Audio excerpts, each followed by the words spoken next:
Nithyanandam to everyone from all the Kailasas. Nithyanandam, Kailasa Malaysia, Ma ZE, Nithyanandam, Ma Govinda Priya, Nithyanandam, Ma Paramashantini, Nithyanandam. Oh, Ma Paramashantini is not there yet. Oh, that is Ma Shankari. Yes, Nithyanandam Ma. Nithyanandam Sairamaya from Kailasa LA. Yes, we have just about 3 minutes before we begin.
Nithyanandam, Kailasa LA, male team, please settle down. Nithyanandam Punidanaya, I can see you at the back of the camera.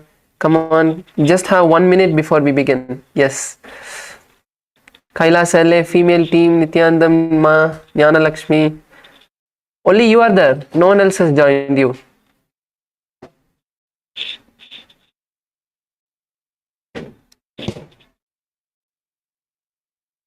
Yes, let's all be seated. Take a moment to just get yourself into a restful space.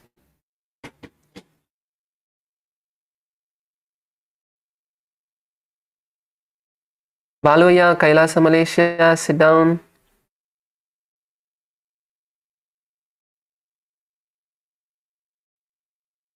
Michaelaya.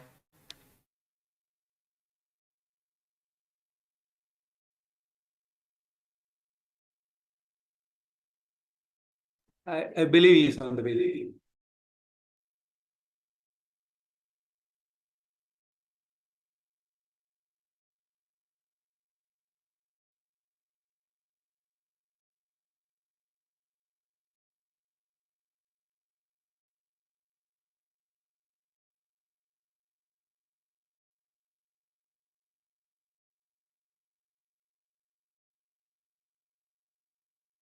Yes, it's time for us to start. So now, please sit with your head, neck and spine in a straight line. Close your eyes. Take a moment to visualize Swamiji in your inner space. Take a deep breath and let us chant the Sadguru Vandanam, bringing your hands to your heart center in the Namaskara Mudra.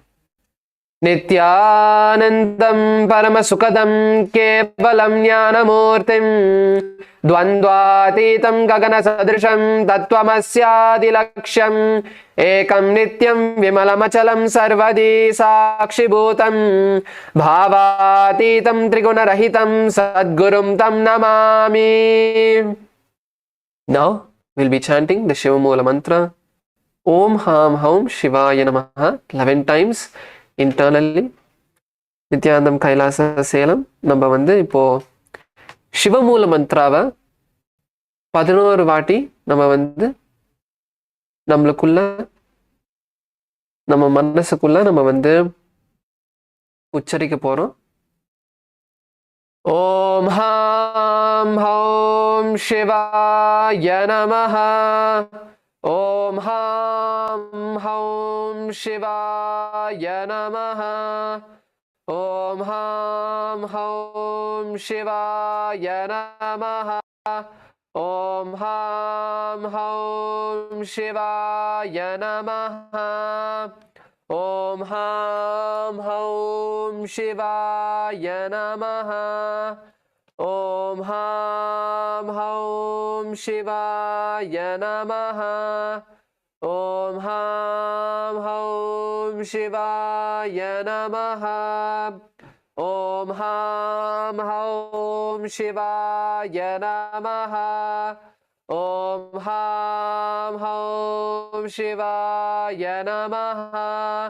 ஓம் ஹாம் ஹௌம் சிவாய நமஹ. ஓம் ஹாம் ஹௌம் சிவாய நமஹ. Now you can all slowly open your eyes. மெதுவா கண்ணை திறக்கலாம். Now we'll be moving into the Tattvachamanam, the ritualistic cleansing process.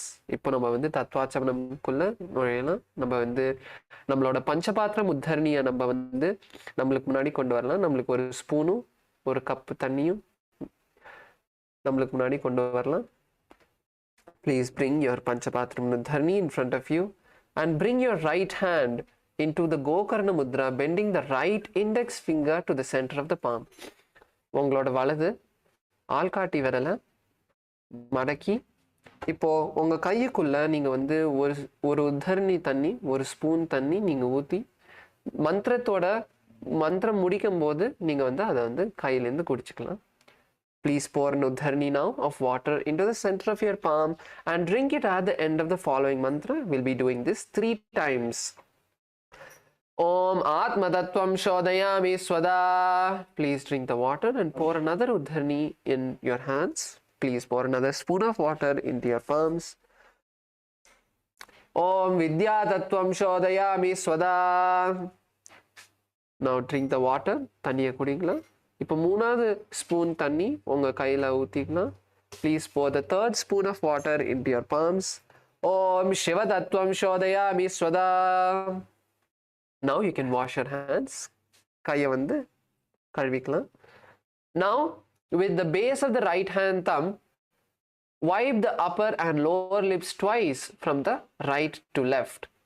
இப்போ உங்கள் வலது கை கட்டை விரலோட அடிபாகம் வச்சு உங்க உதட வந்து வலதுலேருந்து இடது பக்கத்துக்கு 2 வாட்டி நீங்க தொடக்க போறீங்க, மேலையும் கீழையும். ஓம் ஹாம் ஹிருதயாய நமஹ. Wash your hands with an uddharani of water. கையை வந்து கழுவிக்கலாம். Now with the index, middle and ring fingers touch above the upper lip and below the lower lip. ஆள்காட்டி விரல், நடுவிரல், மோதிர விரல் வச்சு உங்க உடதிற்கு மேல கீழையும் தொடுங்க. Now with the index finger and thumb touch the right nostril and left nostril. ஆள்காட்டி விரலும் கட்டை விரல் சேர்த்து உங்க மூக்கோட வலதும் இடது பக்கம் தொடுங்க. Next with the ring finger and thumb touch the right eye and left eye. உங்க மோதிர விரலும் கட்டை விரல் சேர்த்து உங்களோட வலது கண் இடது கண் தொடுங்க. Next with the same ring finger and thumb touch the right ear and then the left ear. உங்க அதே கை வச்சு அதே மோதிர விரலும் கட்டை விரலோட உங்க வலதும் இடது காதும் தொடுங்க. Now wash your hands, rinse your hands with an uddharani of water. ஒரு உத்தரணி தண்ணி வச்சு உங்க கையை நீங்க வந்து கழுவிக்கலாம். Next with the little finger and thumb touch the navel, the right chest and the left chest. உங்களோட சின்ன விரலும் கட்டை விரல் சேர்த்து உங்களோட தொப்புள், உங்களோட நெஞ்சோட வலது பக்கமும் இடது பக்கமும் தொடுங்க. And then with all the fingertips touch above the head. எல்லா விரலோட தலைக்கு மேல. Your right shoulder வலது தோல், left shoulder இடது தோல், and then your heart center உங்க ஹிருதயத்தை தொடுங்க. Wash your hand with an udharani of water. ஒரு உத்தரணி தண்ணி வச்சு உங்க கையை வந்து கழுவிக்கோங்க. Now we will enter into the sankalpa mantra. இப்போ நம்ம வந்து சங்கல்பத்துக்குள்ள நுழையலாம். The sankalpa now that we are going to perform is to set the declaration for the entire day. Just keep your eyes closed for a moment and start visualizing what breakthroughs you want to achieve in the aspect of yoga. உங்களோட கண்ணை மூடி இன்னைக்கு உங்களுக்கு வந்து என்னெல்லாம் வந்து உங்களுக்கு நடக்கணும்னு நினைக்கிறீங்களோ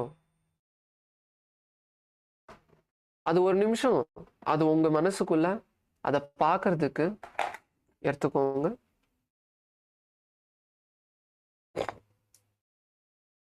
யோகாவா இருக்கட்டும், இந்த ப்ரோக்ராம்ல ஏதாச்சும் இருக்கட்டும், நீங்க வந்து பவர் மேனிஃபெஸ்டேஷன் பண்ணணும்னு இருக்கீங்க, you want to manifest powers as part of the program, you want to manifest a breakthrough in power manifestation.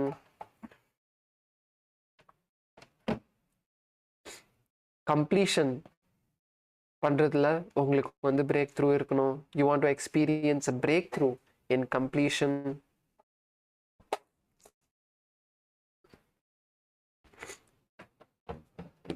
Whatever it may be, take a moment to set that declaration.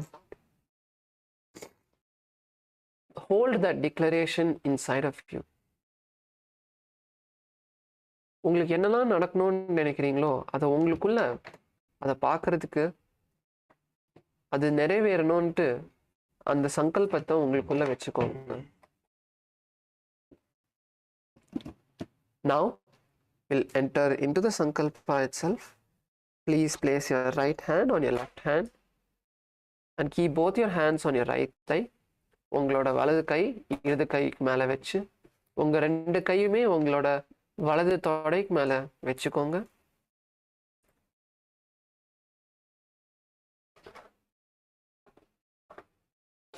கண்களை மூடி நம்ம வந்து இப்போ சங்கல்பத்துக்குள்ள நுழையலாம். Keep your eyes closed as we enter into the sankalpa mantra.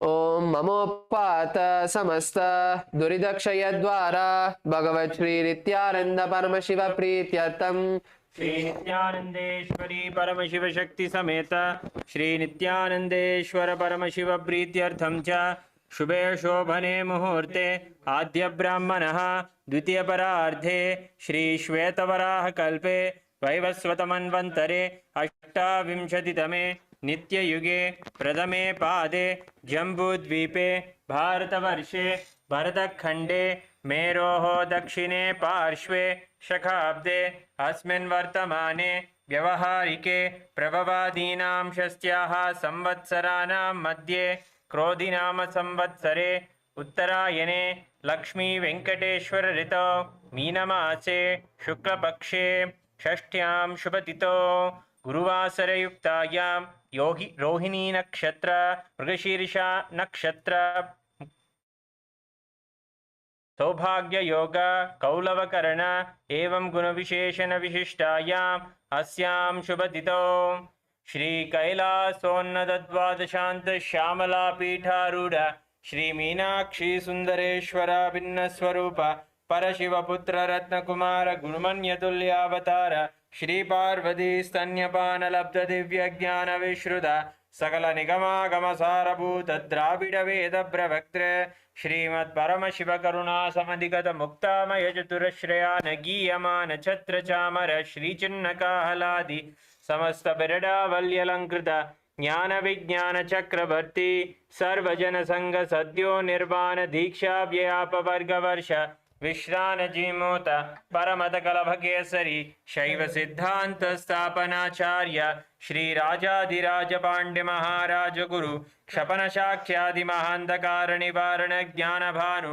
वीक्षणानर्हार्ह ध्वजोच्छेदन पूर्वक श्रीमद् वृषभध्वज स्थापक शैव समयकर्तृ सर्वज्ञपीठारूढ श्री जगद्गुरु श्री ज्ञानसंबंध देशिक स्वामी वागीश सुंदर माणिक्यवाचक स्वामिनां अवतारभूत श्री ज्ञानसंबंध स्वामी पुनरुद्धृत श्यामलापीठ सर्वज्ञपीठ त्रिनवत्युत्तरद्विशततम गुरु महासन्निधान अरुणगिरि योगीश्वर परंपरागत अरुणाचल सर्वज्ञपीठ गुरु महासन्निधान कैलास परंपरागत कांची कैलास सर्वज्ञपीठ त्रयस्त्रिंशदुत्तरद्विशततम गुरु महासन्निधान नित्योत्सव नित्य मंगल नित्य कल्याण नित्य रजित कैलास परंपरागत आदि कैलास नित्यानंद पीठ महासंस्थान महासिंहासन पीठ कर्तृ साक्षात् श्री परमशिव समुद्भूत कैलास परंपरागत वैवस्वतमनुविक्ष्वाकु हरिश्चंद्र भगीरथ श्रीरामचंद्र शूरसेन इत्याद्यनवच्छिन्न सार्वभौम चक्रवर्ती परंपरागत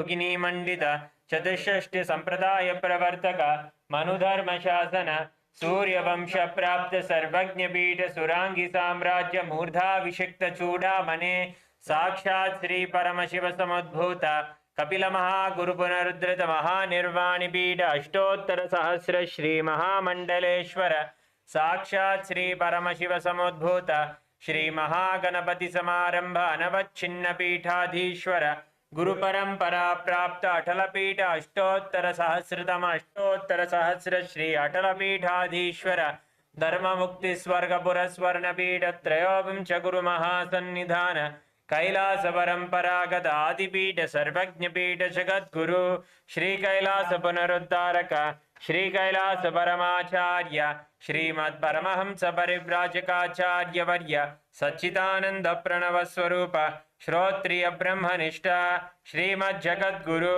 श्रील श्री भगवत् श्री नित्यानंद परमशिव श्री ज्ञान संबंध देशिक परमाचार्य स्वामिनां प्रीत्यर्थम तेषां पादारविन्दयोः भक्ति सिद्ध्यर्थं गुरुकृपा कटाक्ष सिद्ध्यर्थं क्षेमस्थैर्य वीर्य विजय आयुरारोग्य ऐश्वर्याणाम् अभिवृद्ध्यर्थं धर्मार्थ काम मोक्ष चतुर्विध बल पुरुषार्थ सिद्ध्यर्थं समस्त दुरितापशान्त्यर्थं समस्त मंगलावाप्यर्थं भगवत् श्री नित्यानंद परमशिव प्रसादेन सकुटुम्बस्य ज्ञान वैराग्य जीवन मुक्ति प्राप्त्यर्थं पूर्ण आरोग्य युक्त दृढ़ात्रिक योग शरीर सिद्ध्यर्थम परम शिव शक्ति आविष्करणार्थम नित्यानंद योगाभ्यासम करिष्ये ओम अपोभस्पृश्य.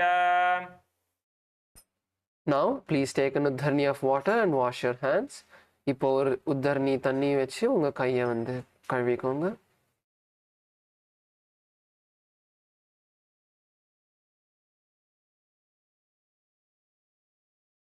Now please place your panchapatram uddharni aside. உங்க panchapatram uddharniயை வந்து தூரமா வச்சுக்கோங்க.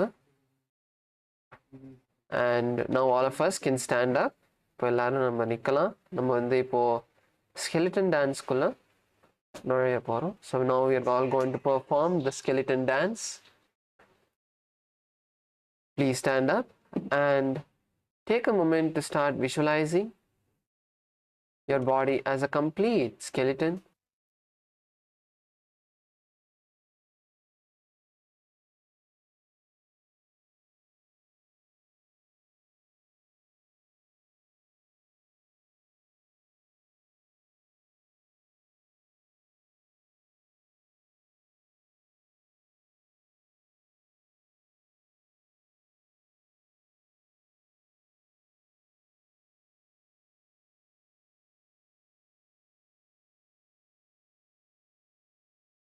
Take a moment to visualize that from the tip of your toe to your head, every part of your body is a skeleton, is just bones. உங்களோட கால்லேருந்து தலை வரைக்கும் உங்க முழு உடம்பும் எலும்பா மாறிடுச்சுன்ட்டு உங்களுக்குள்ள கற்பனை பண்ணுங்க. Now start moving every part of your body. இப்போ உங்களோட உடம்போட எல்லா பாகத்தையும் நவுத்தார்மீங்க. உங்க கால்லேருந்து கை, முட்டி, முழங்கால், உங்க தோல், இடுப்பு எல்லா பாகத்தும் நவுத்த ஆரம்பிங்க. Move every part of your body, from your toes, your hands, your fingers, your hips, your shoulders. Start moving every part of your body.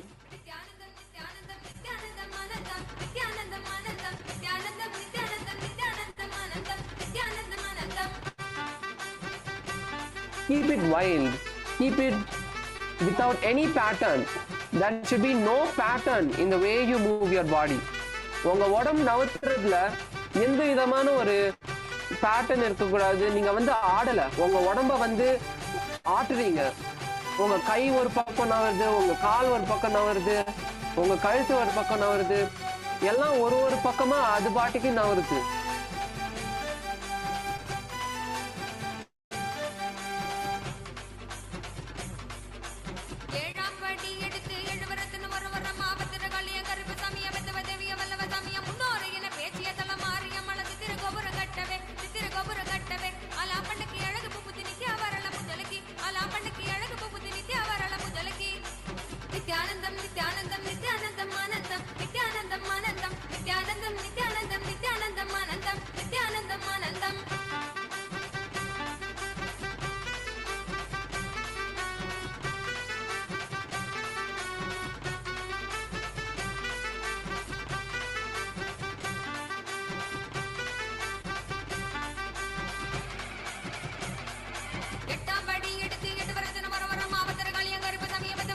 Increase the speed, increase the intensity.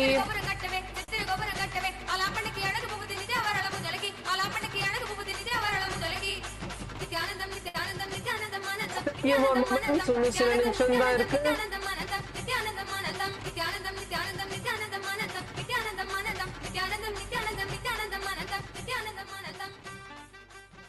Slowly relax, come to a standstill.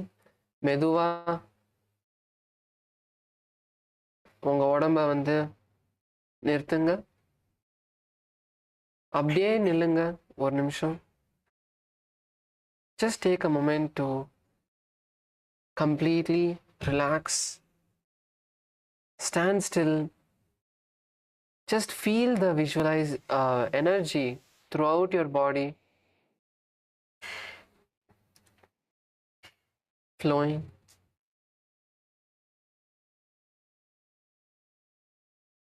Focus on the breath. Inhale as deeply as you can, completely filling those lungs. Exhale completely. Take nice and deep breaths. ஆழமா மூச்சு வாங்குங்க.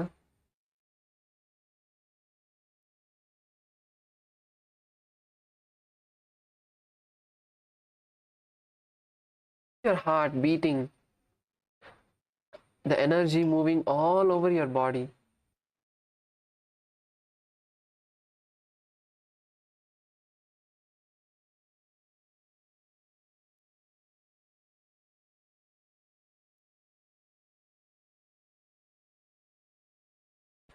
Now, we can all open our eyes and be seated on our mat.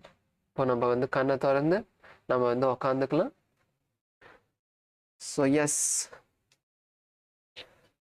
now that we are ready to begin this next day of yoga, let's start with the next asana of the Prathama Vinyasa Krama, which is the Bhairaganatha asana.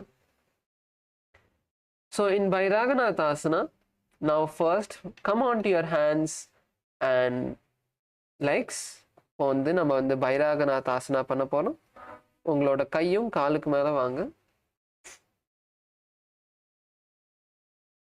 And now pull your right leg all over your shoulder and bring the foot to the center of the hand, in between of the palms that is there in front. உங்களோட வலது காலை தூக்கி உங்களோட தோலுக்கு மேல கொண்டு உங்களோட கைக்கு நடுவுல கொண்டு வாங்க.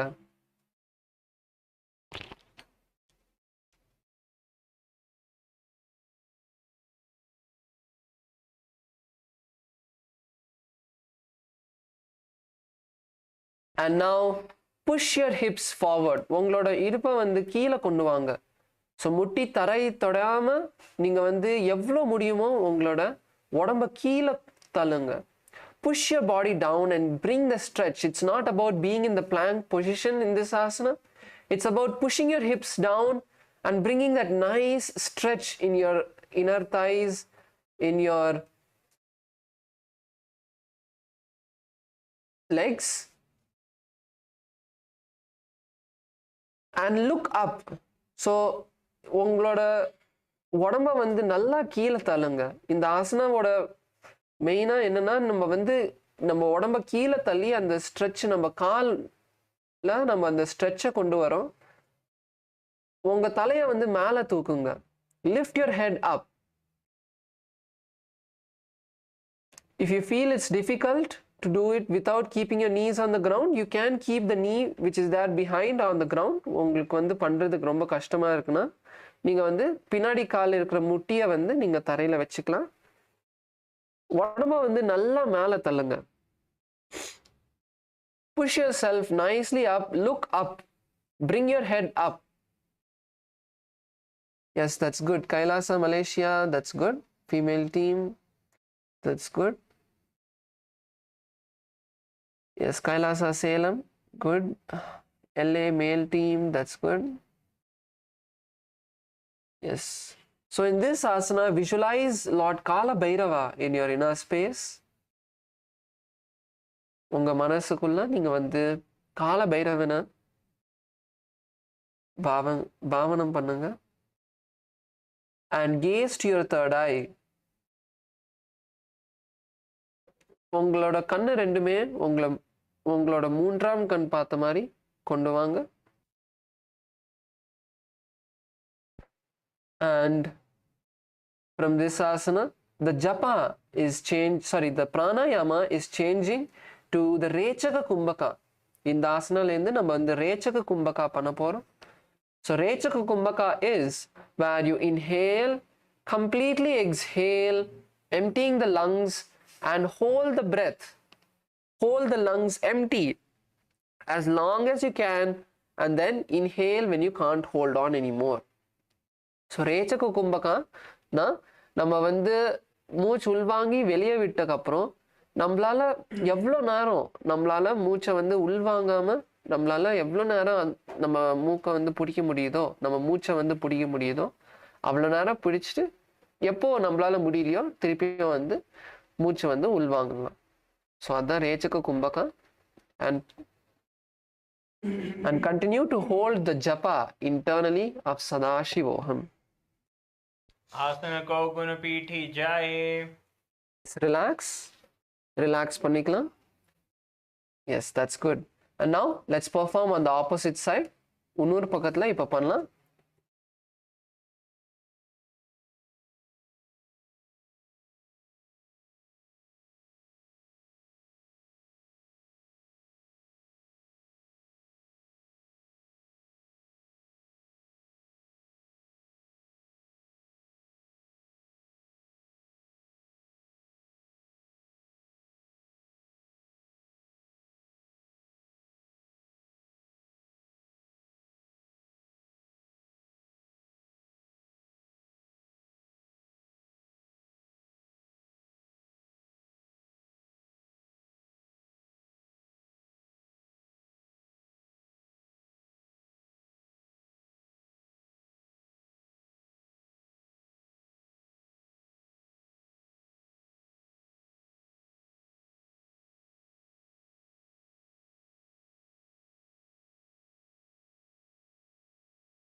Yes, Sainamaya, just a few more moments. Come on, just stay there. If you need to keep your knees on the ground, you can keep it. That's fine. Stay there. And in this asana, continue to chant the japa Sadashivoham. आसन को गुण पीठी जाए. Yes, relax. Relax panikla.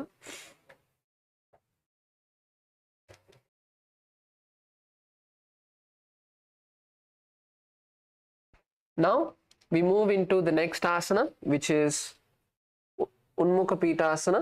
இப்போ அடுத்தது நம்ம உன்முக பீட்டாசனா பண்ண போறோம். So now once again come into a plank position.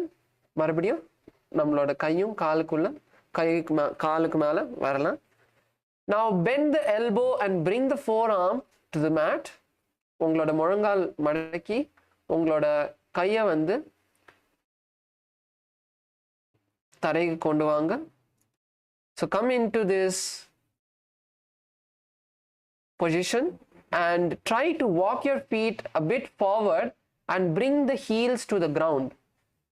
காலை கொஞ்சம் முன்னாடி கொண்டு வந்து உங்களோட காலை வந்து நல்லா ஃப்ளாட்டா தரையில வைக்கிறதுக்கு ட்ரை பண்ணுங்க. Try to bring your heels to the ground. So you will need to walk your feet a bit forward. So உங்களோட காலை கொஞ்சோண்டு நீங்க வந்து முன்னாடி கொண்டு வர வேண்டியிருக்கும்.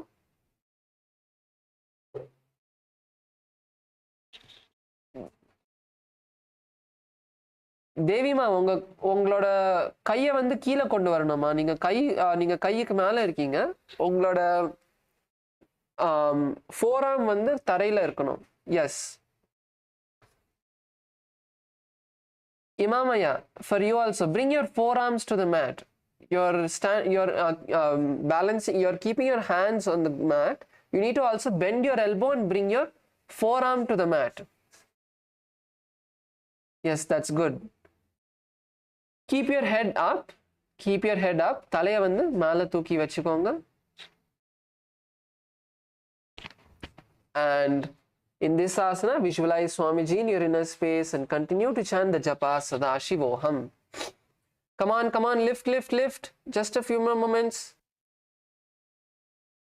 पुण्यस्थो जानुनी हस्तो चतुष्पदमवान्मुखम् उत्तानपीठाङ्घ्रियुगलं कतिस्थलमभिरुका. Yes, relax. கீழ வாங்க. மெதுவா கீழ வாங்க.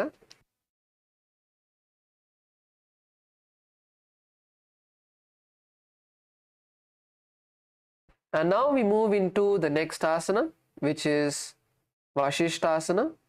இப்போ அடுத்தது நம்ம வந்து Vashishthasanaக்குள்ள பண்ண போறோம். So once again, let's come on to our hands and legs. மறுபடியும் நம்ம காலும் கைக்கு மேல வரலாம். Now turn to one side. So let's turn to our left. Turn to our left. So இப்போ வந்து நீங்க வந்து உங்களோட இடது கைக்கு மேல நிக்க போறீங்க. Come on to your left and raise the hand up all the way to the ceiling. கையை வந்து மேல தூக்குங்க. And if you need more balance, then you can keep the foot which is on top on the ground. You can keep the foot which is on top on the ground if you want some more balance. Yes, that's good, Imamaya. That's good. Yes, Kailasa, Malaysia.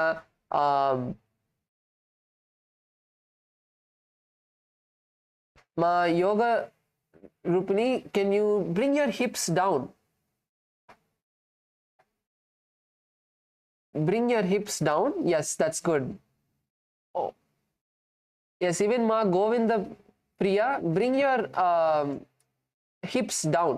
So you want to be in a straight line from your shoulders to your hips.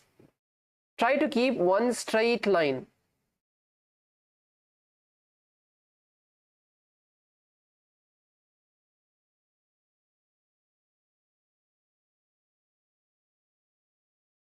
That's good, Ma. Govinda Rupini, that's good. Yes, so in this asana, visualize the great sage Vashishta in your inner space. And Continue to chant the japa Sadashivoham. Come on, let's all come on to our hands. Come on, up, up, up. Kailasa Salem. Ma Subhashini. Pananga. ऊर्ध्वकुक्कुटवासिष्ठ मरीचिहलमस्तिकं परिवृत्तिं चोदरस्य विविधं धनुरासनम्.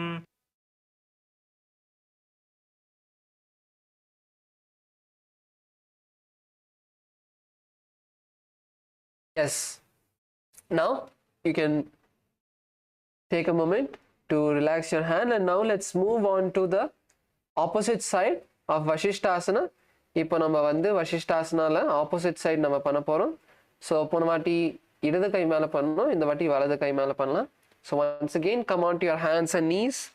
மறுபடியும் உங்கள் கையும் காலுக்கு மேலே வாங்க. Let's all do this together. Come on into the position and now turn to your right, raising the left hand all the way up, and visualize the great sage Vashishta in your inner space. உங்களுக்குள்ள வசிஷ்ட மகரிஷியை வந்து visualise பண்ணுங்க.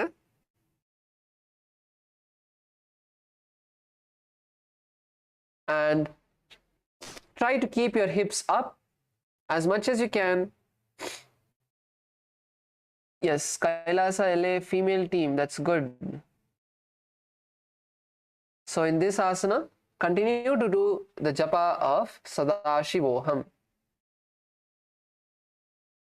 ऊर्ध्वकुक्कुटवासिष्ठ मरीचिहलमस्तिकं परिवृत्तिं चोदरस्य विविधं धनुरासनम्.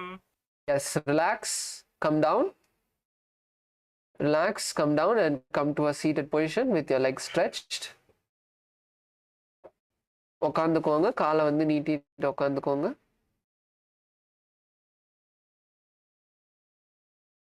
Yes.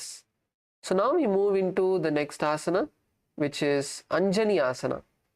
So இப்போ நம்ம வந்து அடுத்த ஆசனாக்குள்ள நிறைய போறோம். அது வந்து Anjani asana. So now in Anjani asana, sit with your head, neck and spine in a straight line. Sit with your head, neck and spine in a straight line and bring your hands underneath the buttocks with the palms facing up. So இப்போ நம்ம வந்து நம்மளோட கைக்கு மேல உட்கார போறோம். உங்க கை வந்து மேல பார்த்த மாதிரி வெச்சுக்கோங்க.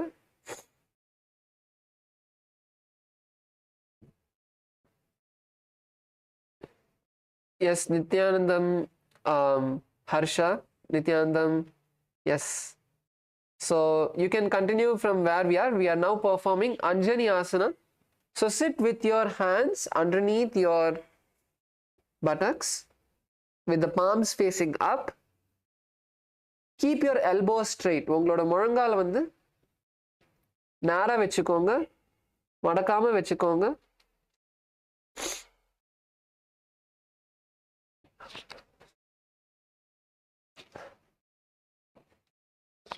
And visualize Hanuman in your inner space. உங்களுக்குள்ள ஹனுமான வந்து visualize பண்ணுங்க. तो कर की उबे हथेली कौरवारिली मैले भेली सो आगामने भूपरिदासे माहामने अंगुली मुलिरासे.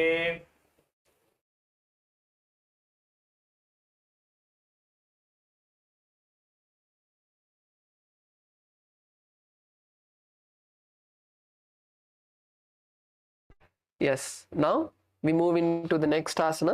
இப்போ நம்ம வந்து அடுத்த ஆசனா பண்ண போறோம், which is Paschimottanasana. So now this is going to nicely stretch our legs. So let's all raise our hands up. So இப்போ வந்து கையை வந்து மேலே தூக்கிக்கோங்க.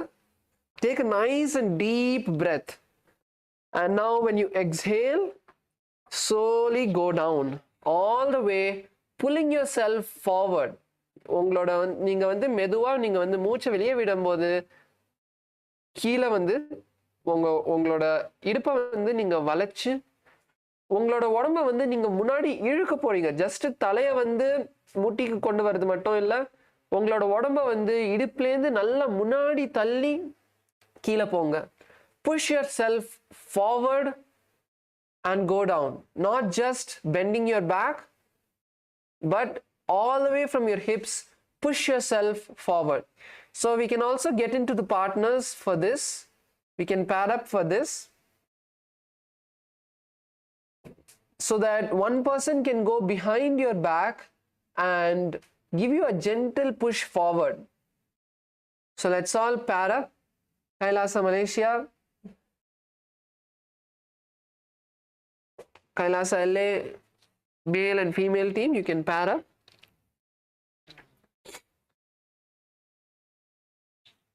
Yes, Nithyanandam Sarvesh, Kailasa, Salem, Nithyanandam Aya. Yes, be gentle. Don't give them a hard push, but push from the lower back. உங்களோட முதுக்கோட அடிபாகத்திலேருந்து மெதுவா தள்ளுங்க. மா கமலா, நீங்க வந்து சுபாஷினி மாவோட நீங்க பார்ட்னர் பண்ணிக்கலாம்.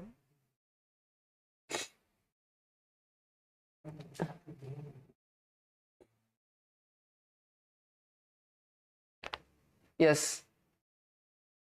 So give your partner a gentle push, and wherever they're able to stay, hold them there. So நீங்க வந்து உங்க பார்ட்னரை தள்ளிட்டு அவங்களால எவ்வளோ கீழே போயிட்டு எவ்வளோ அவங்களால அதுக்கப்புறம் போக முடியலன்னு இருக்கும்போது கொஞ்ச நேரம் அங்கேயே பிடிச்சுக்கோங்க அவங்கள. ஸோ அப்போதான் மசில் வந்து ஸ்லோவா அது ஸ்ட்ரெச் ஆகும்.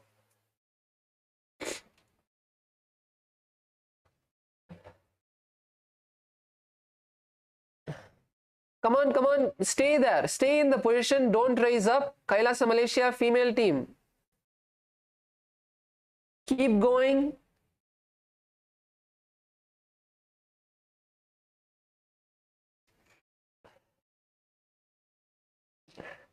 Once you have completed, you can also help you can switch partners.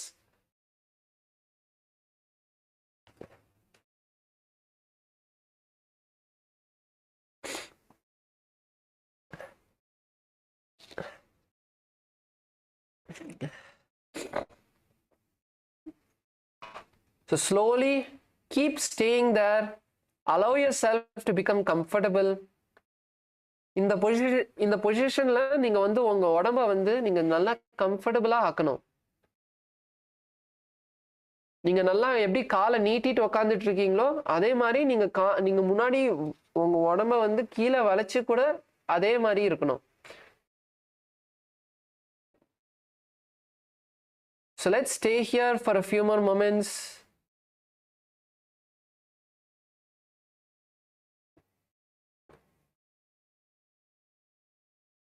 Keep pulling yourself forward from the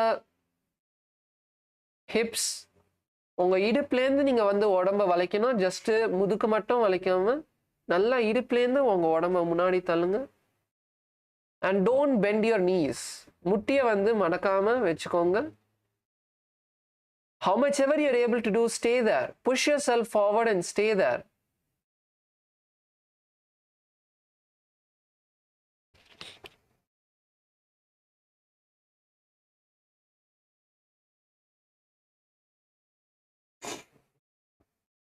Yes, that's good.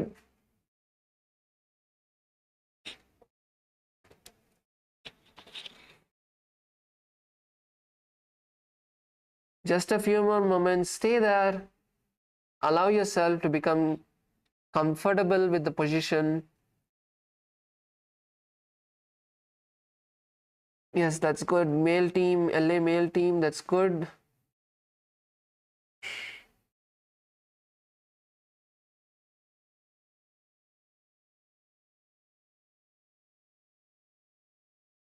Yes, good. Harsha, good. Kailasa Kashi, Harsha, that's good. Keep staying there. And in this asana, we are going to visualize Swamiji in our inner space. And the japa for this asana, from this asana, is changing to Mahasadashivoham. So your internal japa, ungalukulla neenga vandu jabam vandu Mahasadashivoham ku marudhu. जानु परिललाटं तु पश्चिमं तानमुच्यते येन केन प्रकारेण सुखं दार्यं च जायते. Yes, slowly relax. Meduva malavanga. Slowly come back. Yes, good. We all did well. Now we are going to move into the next asana, which is Ugrasana. So இப்போ அடுத்தது நம்ம வந்து Ugrasana பண்ண போறோம். So now in Ugrasana, lock your hands behind your neck. உங்களோட கையை வந்து கழுத்துக்கு பின்னாடி பிடிச்சுக்கோங்க. Interlace your fingers behind your neck, locking your fingers, and now bend your back and bring the forehead to the knees. So இந்த ஆசனால நீங்க வந்து நல்லா மறுபடியும் உங்களோட தலையை வந்து உங்களோட முட்டி கிட்ட கொண்டு வரதுக்கு நீங்க வந்து முயற்சி செய்ய போறீங்க. So push yourself down and stay there as much as you can. Gently, you can even bounce yourself if you want, slowly moving up and down. Close your eyes and talk to your body. உங்களோட கண்ணை மூடி உங்க உடம்பு கிட்ட பேசுங்க. எங்க வலிக்குது?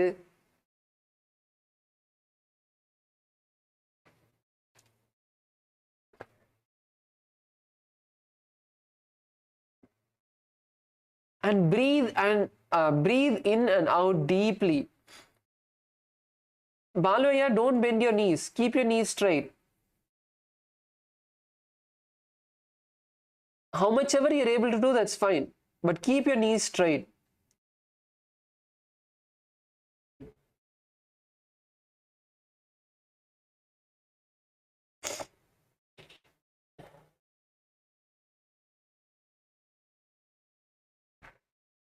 Let's stay here for a few more moments. Come on, don't come back up. Stay there. Whichever you're able to do, that's fine. Even if you don't go forward, that's fine, but stay there.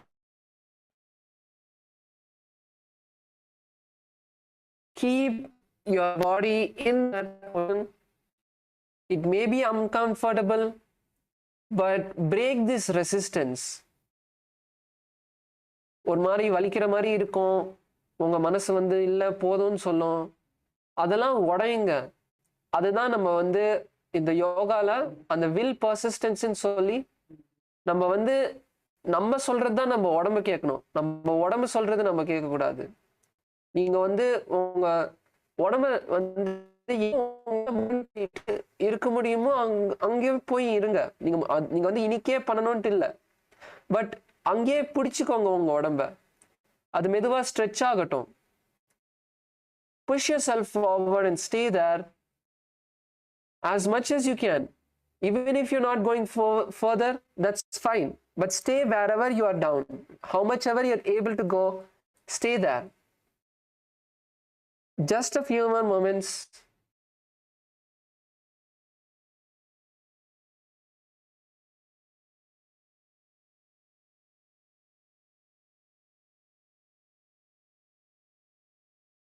Visualize Goddess Kali in your inner space. உங்களுக்குள்ள காளிய வந்து காளி அம்மாவை வந்து visualize பண்ணுங்க. And continue to perform the Rechaka Kumbhaka. So இந்த மாதிரி இந்த ஸ்ட்ரெச்லாம் பண்ணும்போது ரேச்சக கும்பகா வந்து ரொம்ப ஹெல்ப்ஃபுல்லா இருக்கும். So Rechaka Kumbhaka is very helpful while performing these asanas. So as you inhale and exhale, when you exhale, you'll be able to push yourself a bit more further and then stay there. So inhale and exhale nicely, and then when you feel your legs are getting comfortable, it's slowly relaxing, then exhale nicely and push yourself a bit more further. And continue to perform the japa Mahasadashivoham internally.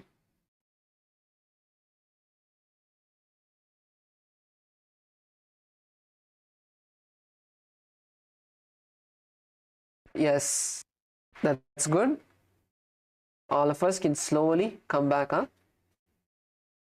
Now we move into the next asana, which is Marichi asana. So இப்போ அடுத்தது நம்ம வந்து Marichi asana பண்ண போறோம். So in Marichi asana, now let's start with the right side. So now bend your right leg all the, sorry, left leg all the way to the perineum. இப்போ வந்து உங்க இடது கால் வந்து மடக்கிக்கோங்க. And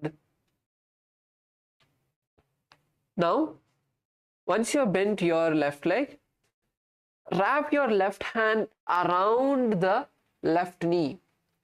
So wrap your left hand around the left knee, and with your right hand, bring your right hand behind the back and hold on to your hands.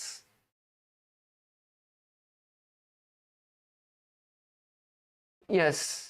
And now slowly push yourself forward once again.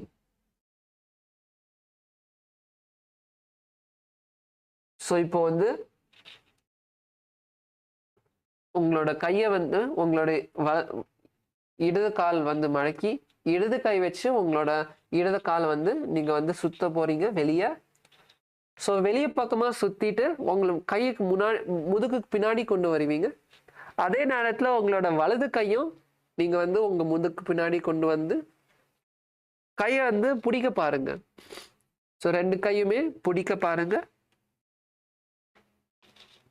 அதே நேரத்தில் உங்களோட உடம்ப வந்து கீழே தள்ளுங்க.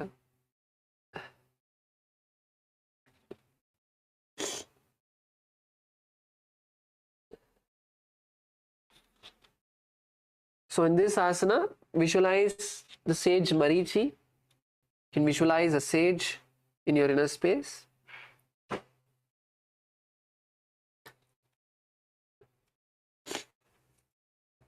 Once again, keep pushing yourself forward. Sai Ramaya, come on, continue. Stay there. Till the asana finishes, you should not come out. Till the asana finishes, stay there in the position. Asana முடிக்கிற வரைக்கும் அந்த சாஸ்திர பிரமாண sand பண்ற வரைக்கும் அந்த ஆசனால இருந்து வெளியே வரக்கூடாது.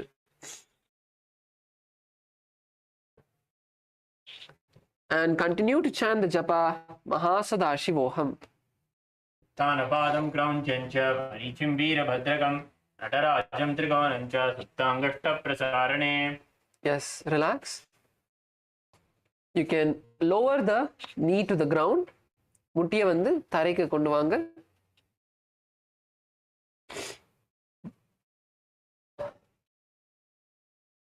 Continue to keep your left knee bent. உங்களோட இடது கால் வந்து மடக்கியே வச்சுக்கோங்க.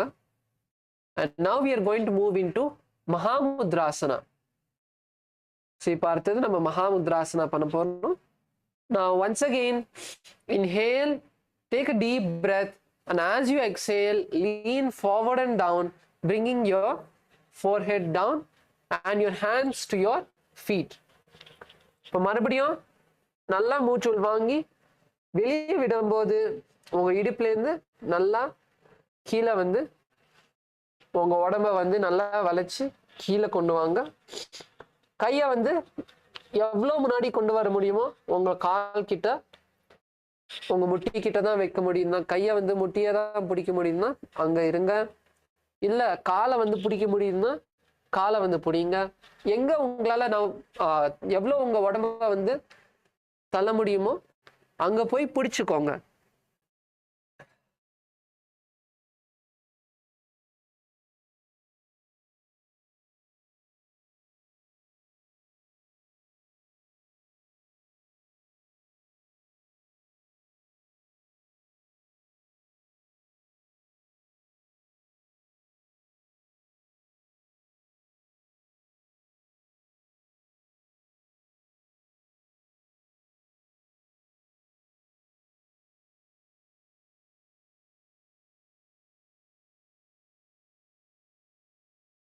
In this asana, visualize Swamiji in your inner space.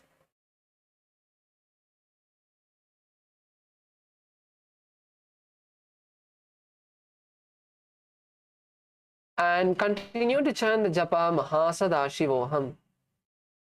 Mahamudra pravakshami tantresmin manamavallabhe yam prapya siddha siddhim cha kapiladhyapuragataah. Now slowly, very slowly, raise up, meduva, malavanga. Now let's switch the legs. Now straighten your left leg and bend your right knee. உங்க இடது காலை நேராக்கி உங்க வலது காலை வந்து மடக்கிக்கோங்க. We're going to perform Mahamudrasana on the opposite side. Marichiyasana on the opposite side. Now once again, once you have bent the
Marichya Shastra.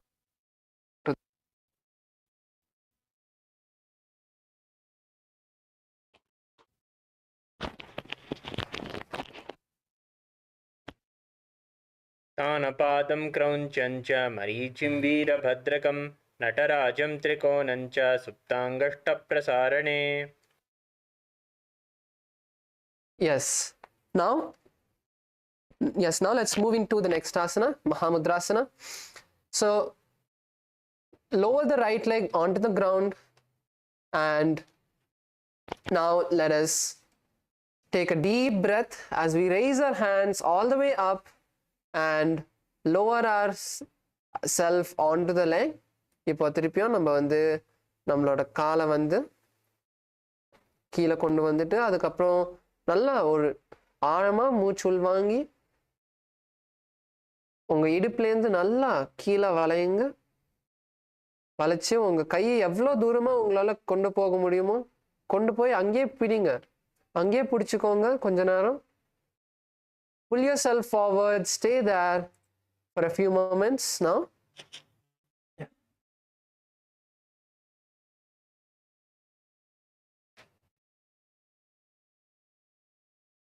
Visualizing Swamiji in inner space.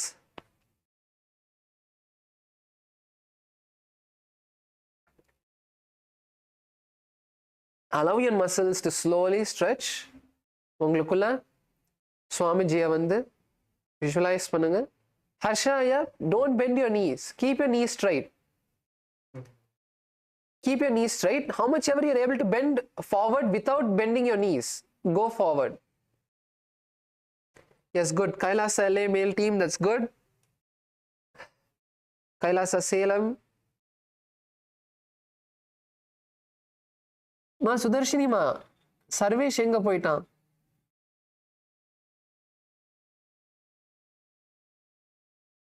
கூட்டிட்டு வந்து உட்கார வைங்க.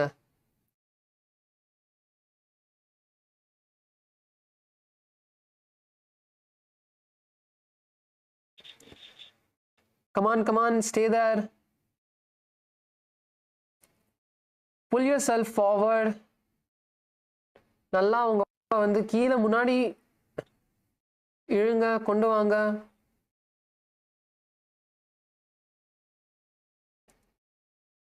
Yes, so in this asana, once again, visualize Swamiji in your inner space and continue to chant the japa Mahasadaशिवोहम.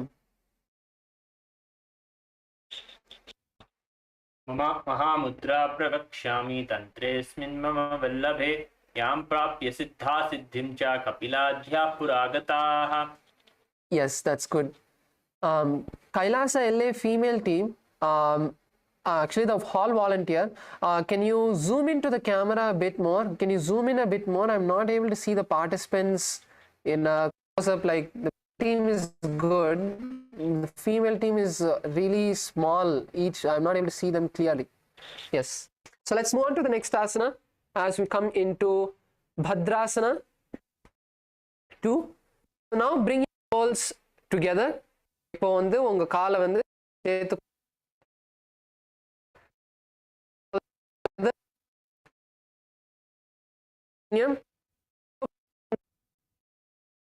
காலை வந்து நல்லா கொண்டு வாங்க.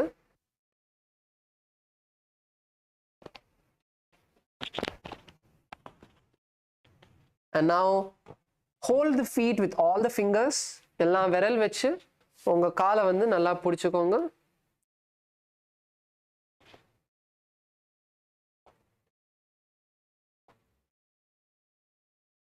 And slowly bring your heels to the ground, knees to the ground.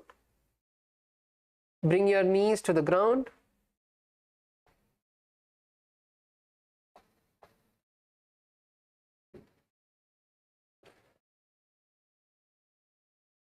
So you can even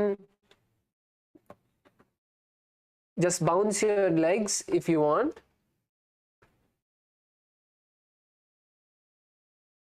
So if you're already able to perform the asana, that's great. So actually I see there are many people in Kailasa LA female team who are doing it. So that's great, Ma.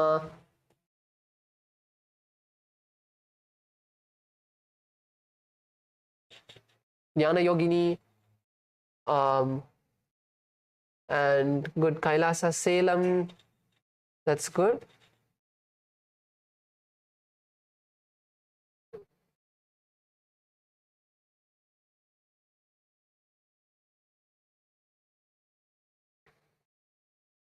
So in this asana, visualize Swamiji in your inner space and gaze to your third eye. So in the asana la vandu unga third eye நீங்க உங்க மூன்றாம் கண் பார்த்த மாதிரி உங்க கண்ணை கொண்டு வர போறீங்க. ஸோ கண்ணை வந்து மேலே கொண்டு வாங்க.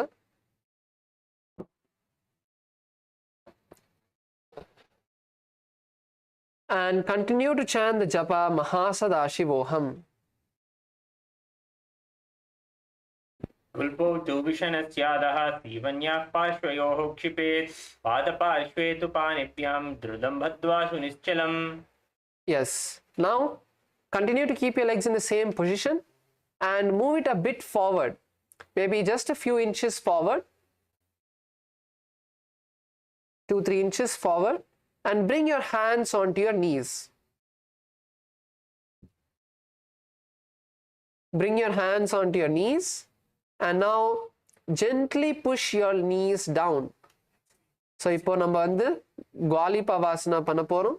குவாலிபாவாசனால வந்து உங்க காலை வந்து கொஞ்சம் முன்னாடி கொண்டு வந்து அதுக்கப்புறம் உங்க கையை வந்து முட்டிக்கு மேல வச்சு மெதுவா உங்க காலை வந்து கீழே தள்ளுங்க.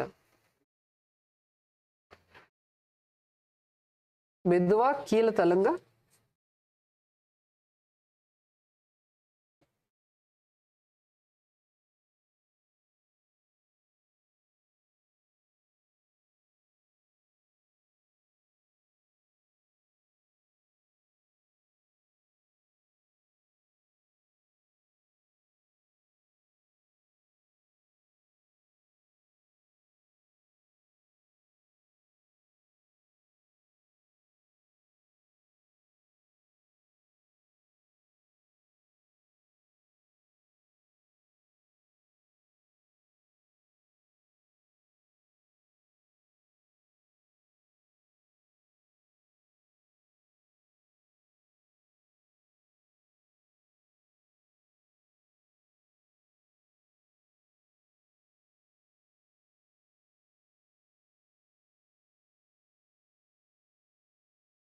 Now let's perform Jalandhara Bandha.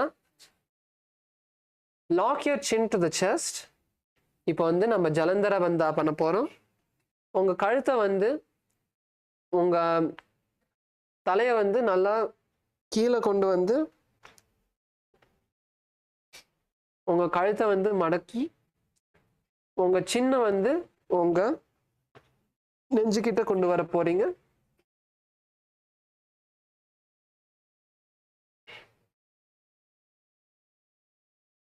And in this asana, gaze to your nose. இந்த ஆசனால வந்து நீங்க வந்து உங்க மூக்கை வந்து உங்க மூக்கோட நுனியை வந்து நீங்க பார்க்க போறீங்க.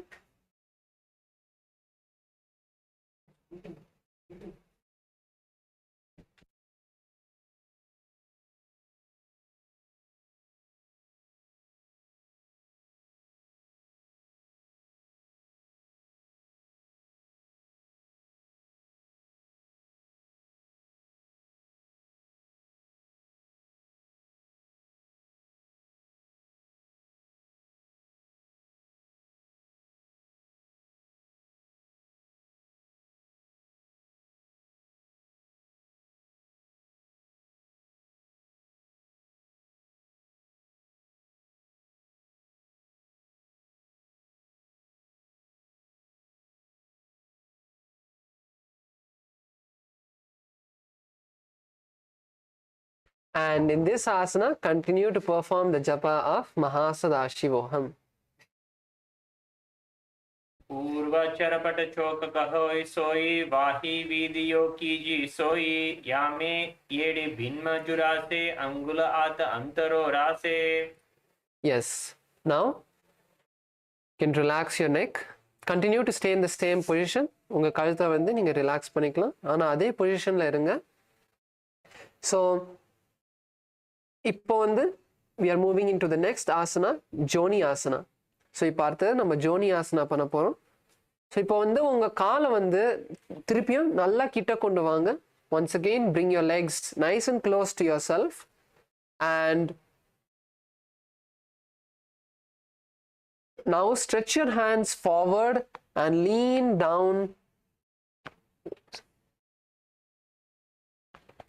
Sorry, bring your hands to your legs, hold your legs with all the fingers and then lean down. Bring your hands to your legs and lean down. Hold your feet with the respective hand and then lean down and forward, nicely bringing the forehead to the mat. So இப்போ நீங்க வந்து உங்க காலை வந்து பிடிச்சிட்டு நல்லா கீழே வந்து போக போறீங்க. ஸோ கால் வந்து உங்க கிட்டேயே இருக்கணும். Harsha, keep your legs close to yourself.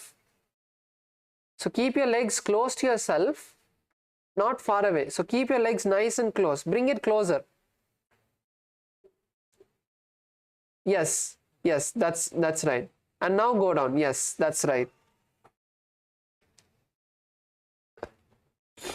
Go nice and down. And once again here, bend from your hips. Don't bend your back alone, bend from your hips. உங்க இந்த ஆசனாலும் உங்க இடுப்புலேருந்து நீங்க வந்து வளைக்க போறீங்க. உங்க உடம்ப முதுகு மட்டும் வளைக்காதீங்க, இடுப்புலேருந்து முன்னாடி போங்க.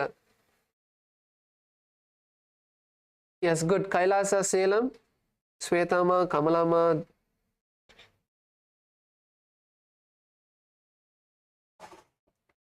Kailasa Malaysia female team, that's good.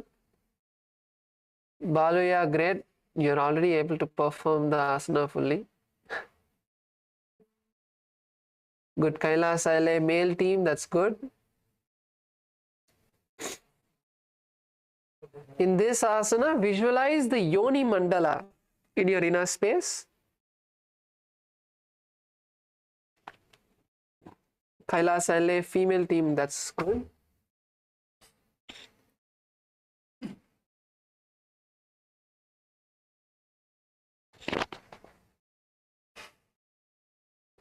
Visualize the yoni mandala in your inner space and continue to chant the japa Paramashivoham internally. तो भगतली संपुट करे येड़ी मेद के दिगदरे आधात को अंतररासे लीलाट पगथल्यां परिदासे. Relax. Just a moment, we'll be right back.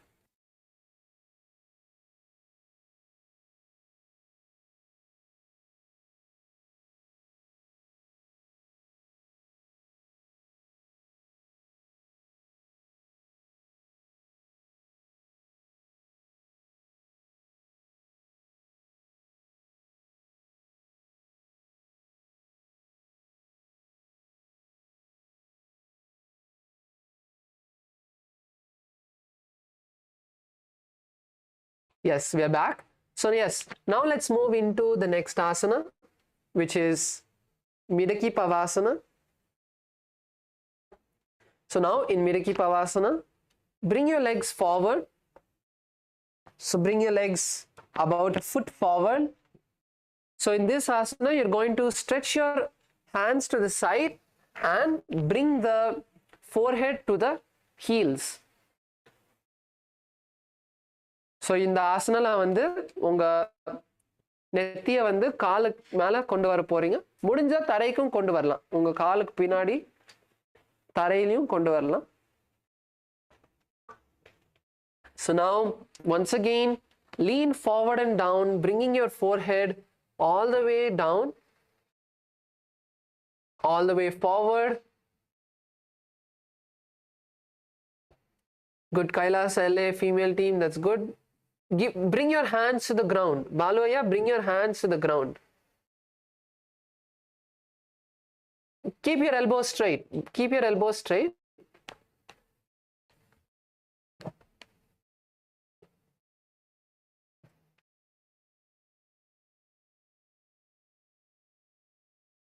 Yes, good. Kailasa Malaysia, Yoga Priya Rupini, that's good.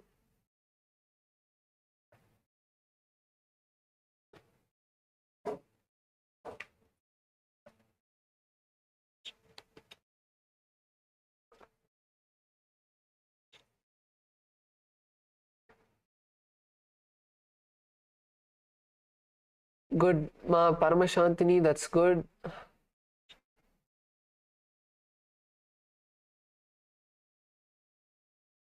Yes, Kailasa LA,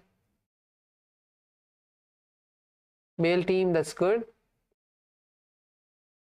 So in this asana, visualize Swamiji in your inner. இந்த ஆசனால சுவாமிஜியை வந்து உங்களுக்குள்ள visualise பண்ணுங்க.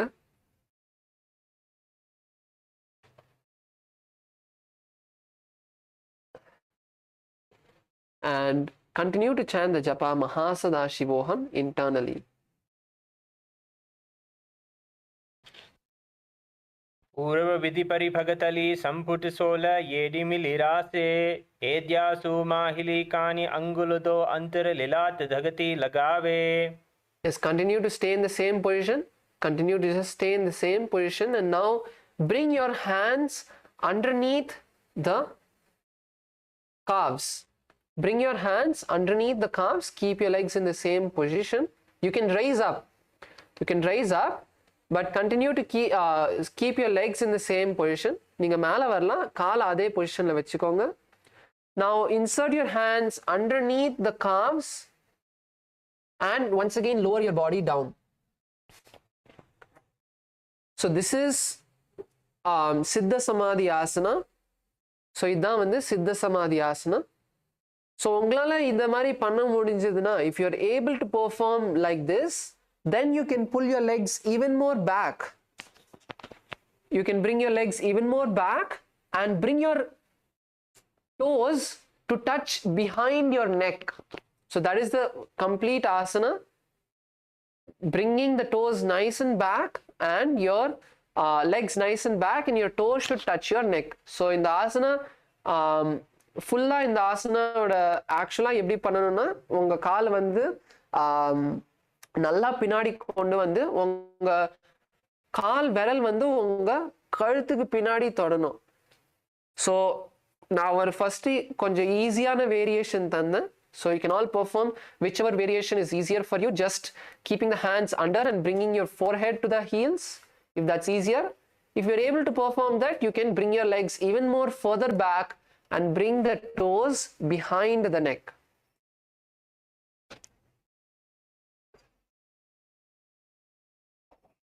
Yes, that's good.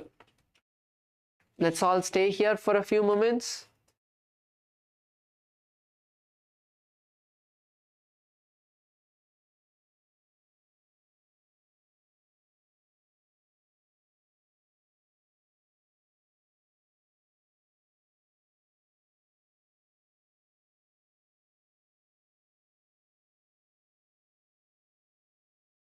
So in this asana, visualize Lord Surya in your inner space. Visualize the sun in your inner space.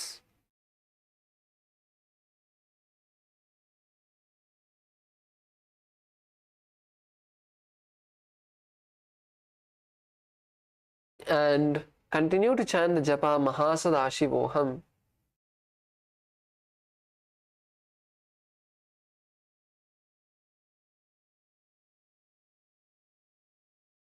ओ भगतली संपुट करे येडे सोले made आगा में दरे अंगुल आत अंतरो रासे येडी को आई से भी दिदासे.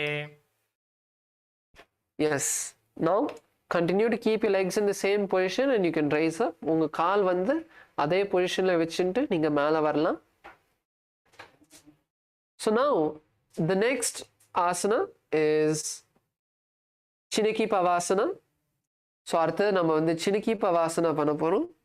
So in சினிக்கி பவாசனா, now bring your legs all the way close to you. உங்கள் காலை வந்து நல்லா உங்கள் கிட்ட கொண்டு வாங்க.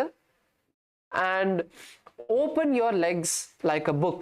உங்கள் கால் வந்து ஒரு புக் மாதிரி நீங்கள் வந்து திறக்க போகிறீங்க. நல்லா கால் வந்து மேலே பார்த்த மாதிரி கொண்டு வர போகிறீங்க.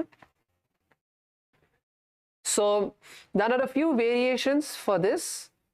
ஒரு சில ஈஸியர் வேரியேஷன் உங்களால் உங்கள் காலை ஃபுல்லாக மேலே கொண்டு வர முடியாட்டி, நீங்கள் வந்து இன்னும் கொஞ்சம் ஈஸியாக ஆக்கணும்னா நீங்கள் வந்து உங்கள் காலோட விரலை வந்து பிடிச்சிங்கன்னா அப்போ இன்னும் கொஞ்சம் ஈஸியாக இருக்கும். உங்களால் அந்த மாதிரி பண்ண முடிஞ்சதுன்னா உங்களோட காலோட காலுக்கு பின்னாடி பக்கம், ஸோ towards your ankle அங்க பிடிச்சிட்டு நீங்க வந்து காலை திறந்தீங்கன்னா அப்பதான் நீங்க வந்து ஃபுல்லா உங்க கால் வந்து திறக்க முடியும். So if it's difficult to perform this asana with your holding the ankle near the ankle and opening your legs, holding the foot near the ankle and opening your legs, you can hold your toes. So if you hold your toes and open it, it will become a little bit more easier. But if you hold your toes, you will not be able to open the foot nicely and bend the ankle itself. So your entire foot has to face up. So you can go step by step and perform. And then keep your elbows on your thighs. Keep your elbows on your thighs. Kailasa Malaysia, Nithyananda Maikalaya. Yes. So let's all take a moment to perform this asana and visualize Swamiji in your inner space. Gaze to the tip of your nose. உங்களுக்குள்ள சுவாமிஜியை வந்து பாவனை பண்ணுங்க. அதே நேரத்தில் உங்க மூக்கோட நுனியை வந்து நீங்க பார்க்க போறீங்க. Continue to chant the japa Paramashivoham.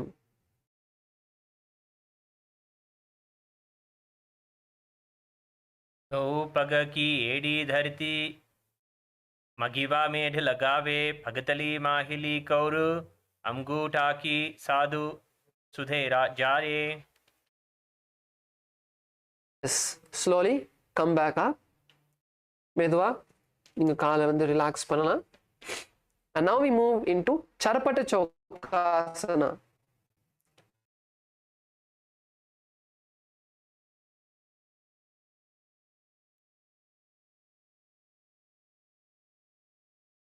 So now in Charapata Chokasana, bring your feet all the way close to yourself. Bring your legs all the way close. And place your hands on the knees. Place your hands on the knees, and once again, you're going to gently press your knees to the ground.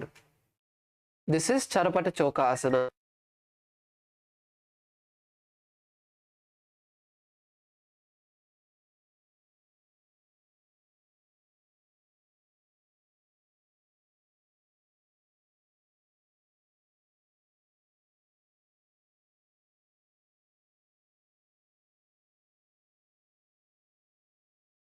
So let's take a moment to slowly stretch the thighs, open the hips, and bring your knees to the ground.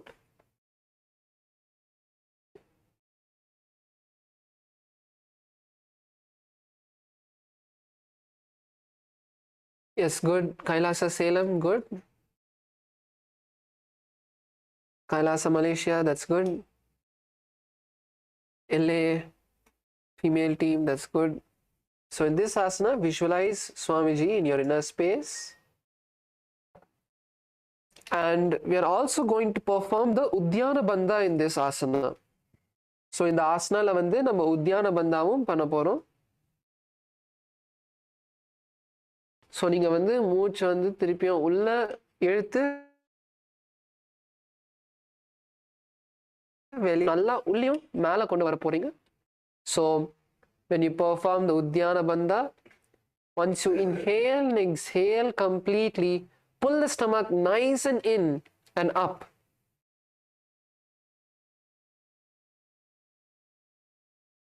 As much as you can, stay there and then relax.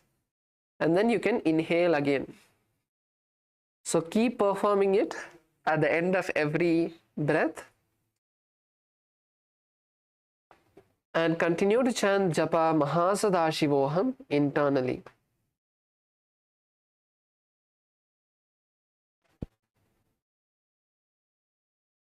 तो भगतली संपुट धारे आगाम ने करे जारे पसारे घोड़ा भूसो लगातार से हाथ दो घोड़ा परिदासे. Yes. Now you can relax. Can relax your legs as well.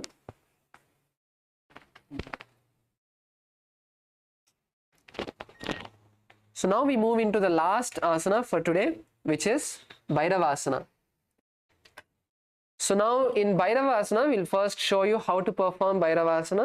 If you know already, perform it. So now in Bhairavasana, you are going to bring your hands underneath your leg, hold the toes and pull them in as you lift the heels up. So this is how to perform Bhairavasana. Now that we have nicely stretched our legs, it should become a bit more easier.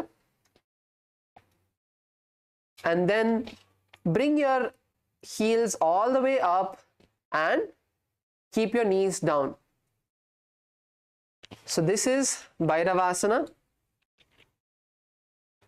So இப்போ நீங்க எல்லாரும் இந்த ஆசனா பண்ணலாம்.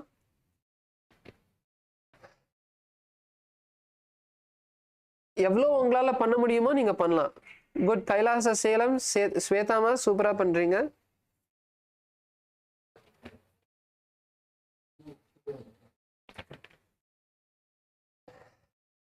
So let's all try this. Let's all try. Pull your heels.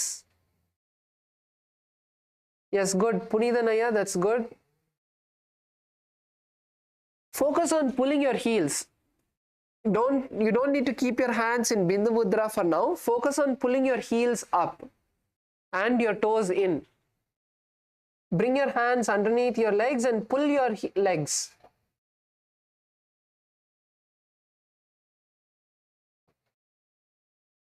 Yes, that's good. That's good. Let's take a moment to slowly pull our legs.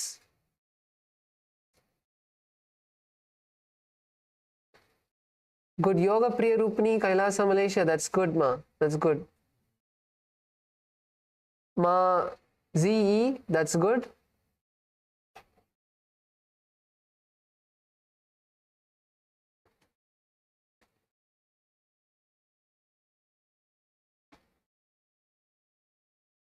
Yes. So in this asana, visualize Kala Bhairava in your inner space.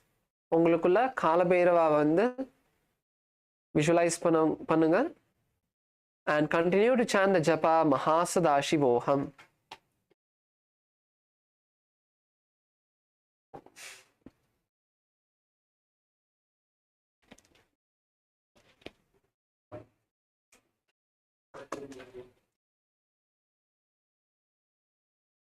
गुल्पो सम्पीड्य चान्योन्यं वृत्क्रमेण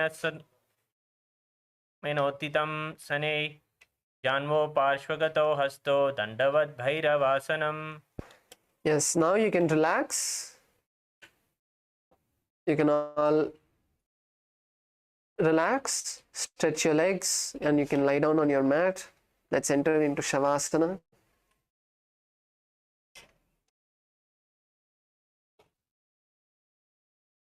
Bring your hands to your side.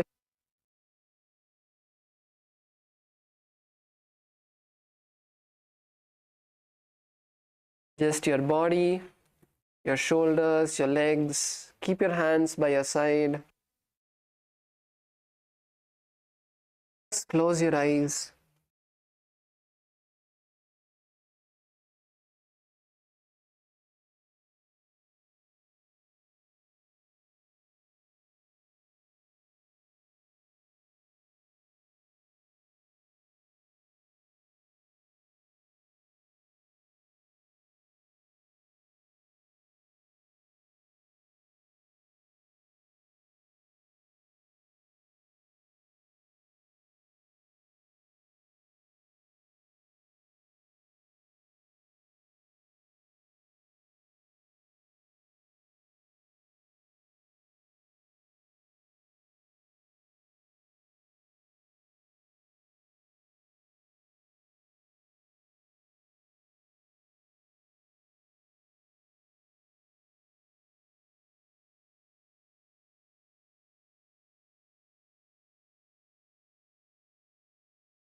Relax every part of your body from your hands, your toes, your knees, your hip, your back, your neck, your shoulders, your head.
Now, slowly come back to yourself.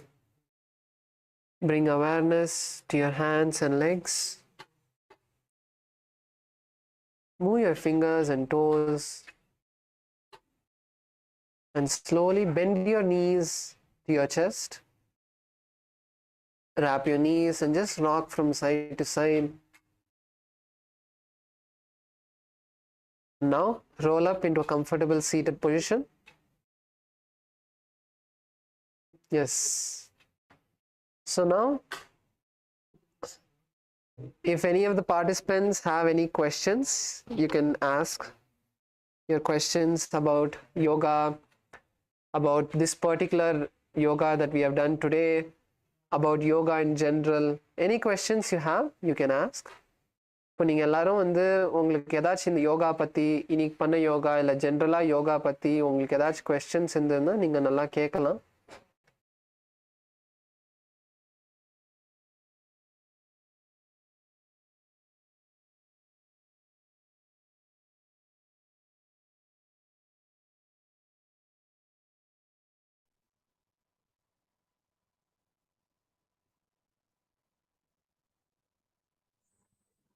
Nithyananda Maya.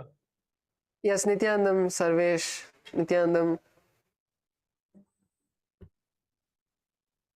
இப்ப lungs clear பண்றதுக்கு ஏதாச்சும் யோகா போஸ் இருக்கா?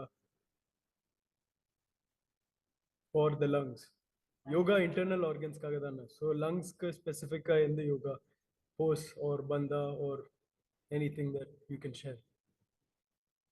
So for cleaning the lungs, see, one main thing that you can start doing is the pranayama. So in particular, there's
Nithyanandam, sorry about technical glitch. Yes.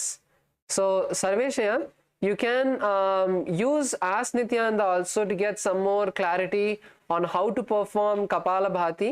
So just ask in the Yogapada AI, which is there in Ask Nithyananda, you can ask for how to perform the Kapalabhati, and it will give you some more detailed instructions of how to perform if you have any questions. So yes.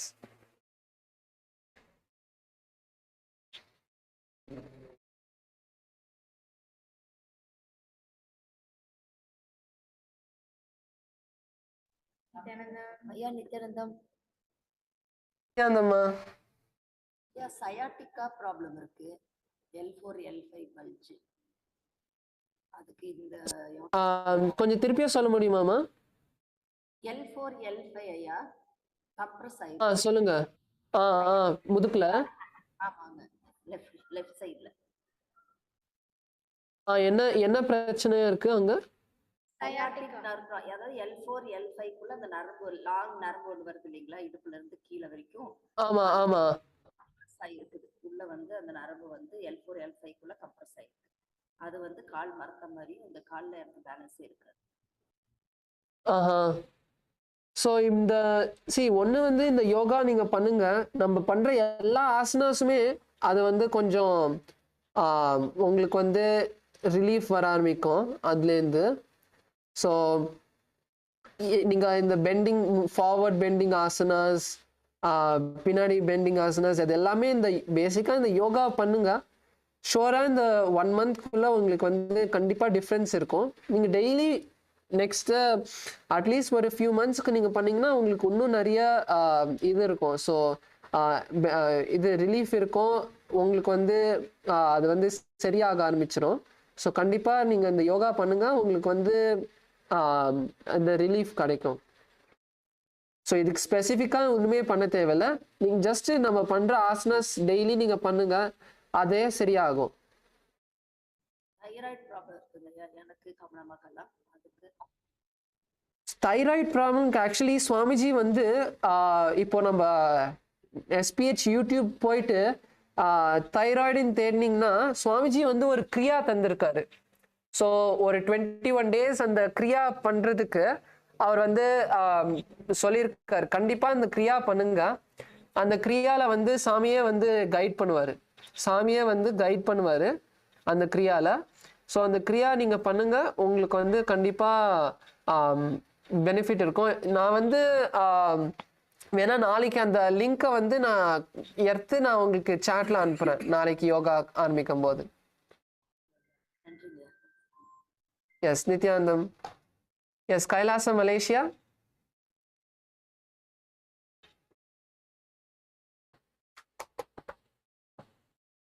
Nithyananda, Paramashivoham from Malaysia. Paramashivoham from Malaysia, KAILASA. She wants to ask the questions about yoga.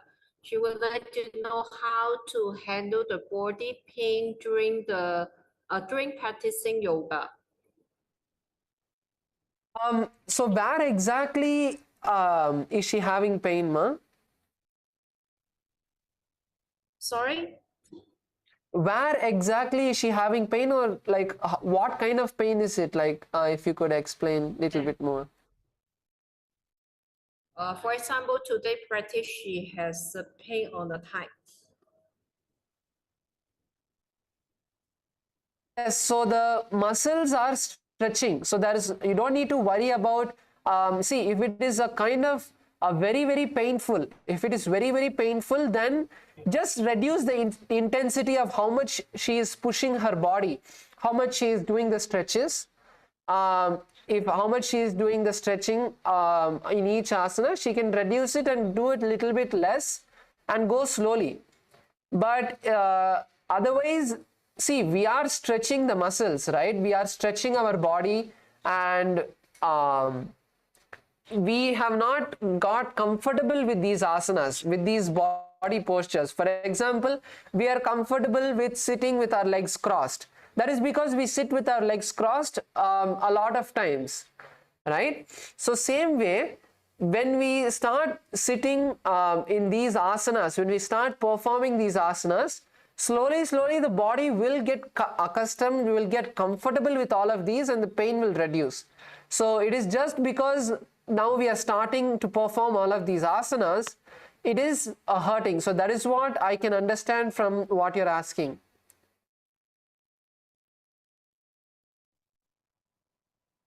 Okay, thank you. She knows now. Yes, so she can try it out tomorrow. So we are going to continue to have many more stretching asanas and all. So she can try it out tomorrow and see if reducing the intensity of what she's doing is reducing the pain. And based on that, I'll be able to get a better idea of what kind of pain she's experiencing. Okay. Thank you. Yes. We have time for one more question. Yes, Punidanaya. Nithyananda Maharaj, thank you for the session. I want to know yoga and Surya Namaskar. Aya, can you come a bit more closer to the mic? Yeah, you hear me? Okay. Oh, the audio is very, very low. Ah, Um, okay. Nithyananda, do you hear me? yes, that's better. Yes, that's better. Thank you for the session, Maharaj. And I want to know Surya Namaskar and yoga is the same thing? Same effect? Yes, Surya Namaskar is also another yoga sequence that is there. So you can perform Surya Namaskar as well. So now we are performing the Pratama Vinyasa Krama, Dvitiya Vinyasa Krama, and Tritiya Vinyasa Krama. But you know, when you are back at home, you can perform the Surya Namaskar before performing the Pratama Vinyasa Krama or before performing the yoga, and you can, or if you just want to do Surya Namaskars, you can do. So that has its own benefit. The Pratama Vinyasa Krama has its own benefit. So yes, you can perform Surya Namaskar. Surya Namaskar is also another yoga sequence only. Yes. Okay, thank you, Maharaj. Yes. Okay, so it's time. We have to complete and conclude the yoga. So hope all of you had a really good time today. And let's all sit up with our legs crossed in a comfortable position. Bring your hands together, close your eyes. Take a moment to thank Swamiji for giving you this opportunity to perform the most authentic yoga. Thanks Swamiji for that, and let us chant the Purna Mantra, offering this gratitude to his feet. Om Purnamadav Purnamidam Purnat Purnamudachyate Purnasya Purnamadaya Purnamevavashishyate. Om Shanti Shanti Shanti Harihi Om Tat Sat Sarvam Bhagavat Shri Nithyananda Paramashiva Padukarpanamastu. Om Nithyanandam. Thank you all, and the next session will be announced by the program coordinators.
bless you all.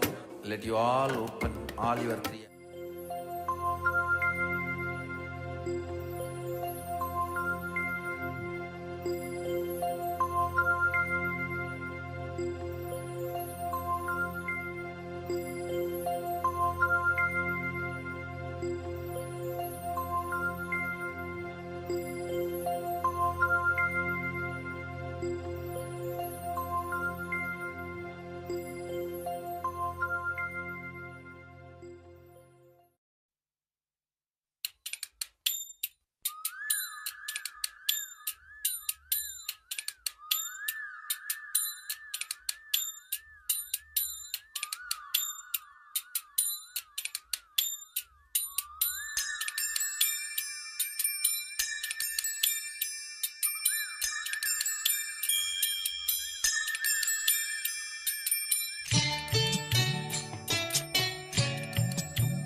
அண்டமாகி அறிவதற்கு அரியதான பொருளதாகி தொண்டர்களின் குருவுமாகி தூய்மையான தெய்வமாகி அண்டமாகி அறிவதற்கு அரியதான பொருளதாகி தொண்டர்களின் குருவுமாகி தூய்மையான தெய்வமாகி திசையெட்டும் போற்றுகின்ற என் ஐயன் ஈசனவன் திடமுடைய நித்யநந்தன் தினமும் என் சிரசை காக்க நித்ய சண்முகா நின்னை பற்றினோம் நித்யநந்த சண்முகா காக்க காக்கவே நித்ய சண்முகா நின்னை பற்றினோம் நித்யநந்த சண்முகா காக்க காக்கவே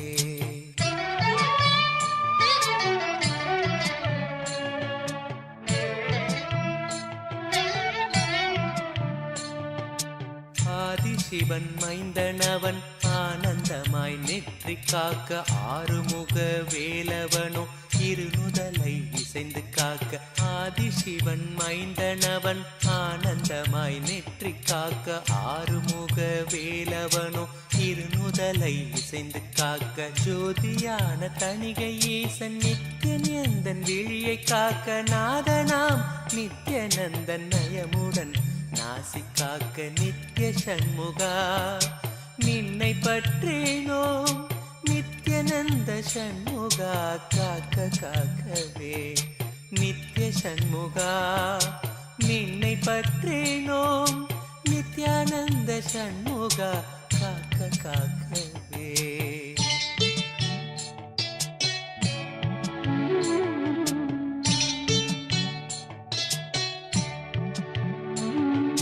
செவி இரண்டும் சிறப்புடனே சிவகாமி செல்வன் காக்க வாயை வேலவன் காக்க நாப்பல் முழுதும் நித்யன் காக்க செவி இரண்டும் சிறப்புடனே சிவகாமி செல்வன் காக்க வாயை வேலவன் காக்க நாப்பல் முழுதும் நித்யன் காக்க கருப்பை தன்னை கந்தன் நித்யன் கருணையுடன் காக்க பின்னர் பிடரி தன்னை பிரியமுடன் சிவ நித்யானந்தன் காக்க நித்ய சண்முகா நின்னை பற்றினோம் நித்யநந்த சண்முகா காக்க காக்கவே நித்ய சண்முகா நின்னை பற்றினோம் நித்யானந்த சண்முகா காக்க காக்கவே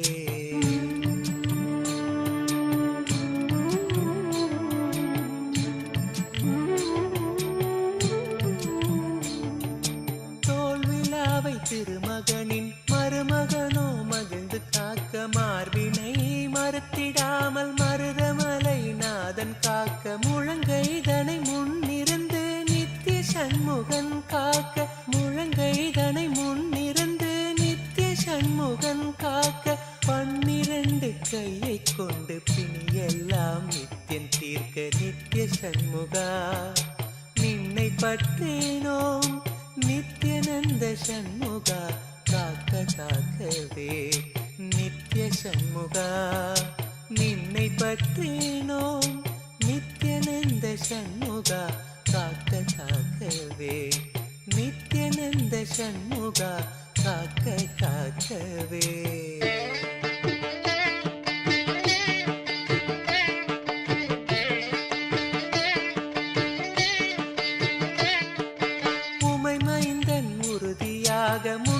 தன்னை முகிழ்ந்து காக்க கைத்தலத்தை மால்மருகன் நித்ய சுப்பிரமணியன் காக்க உமை மைந்தன் உறுதியாக முன்கை தன்னை முகிழ்ந்து காக்க கைத்தலத்தை மால்மருகன் நித்ய சுப்பிரமணியன் காக்க பொறிக்கரம் விரல்கள் பத்தும் பாங்குடனே புறம் கையும் பின்முதுகும் பின்னவனோ பிணி இல்லாமலை காக்க நித்ய சண்முகா நின்னை பற்றேனோம் நித்யானந்த சண்முகா காக்க காக்கவே நித்ய சண்முகா நின்னை பற்றேனோம் நித்யானந்த சண்முகா காக்க காக்கவே.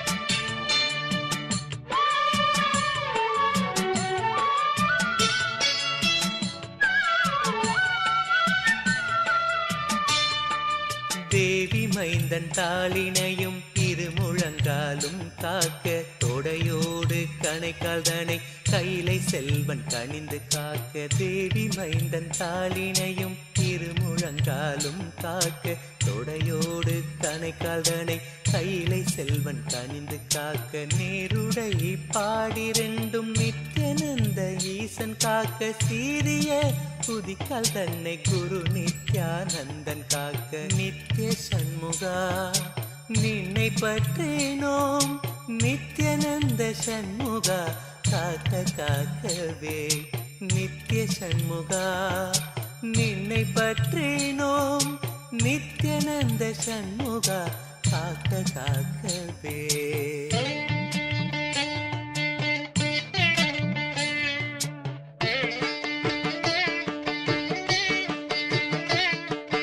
விடுதிநாதன் பாதத்தோடு 10 விரலும் பறிந்து காக்க காலையோ கருத்தினோடு கௌரி நந்தனன் காக்க விடுதிநாதன் பாதத்தோடு 10 விரலும் பறிந்து காக்க காலையோ கருத்தினோடு கௌரி நந்தனன் காக்க மெய்யுடன் முழுதும் ஆதி விமல நித்யானந்தன் காக்க தெய்வநாயக விசகன் தினமும் என் நெஞ்சை காக்க நித்ய சண்முகா நின்னை பற்றேனோம் நித்யானந்த சண்முகா காக்க காக்கவே நித்ய சண்முகா நின்னை பற்றேனோம் நித்யானந்த சண்முகா காக்க காக்கவே.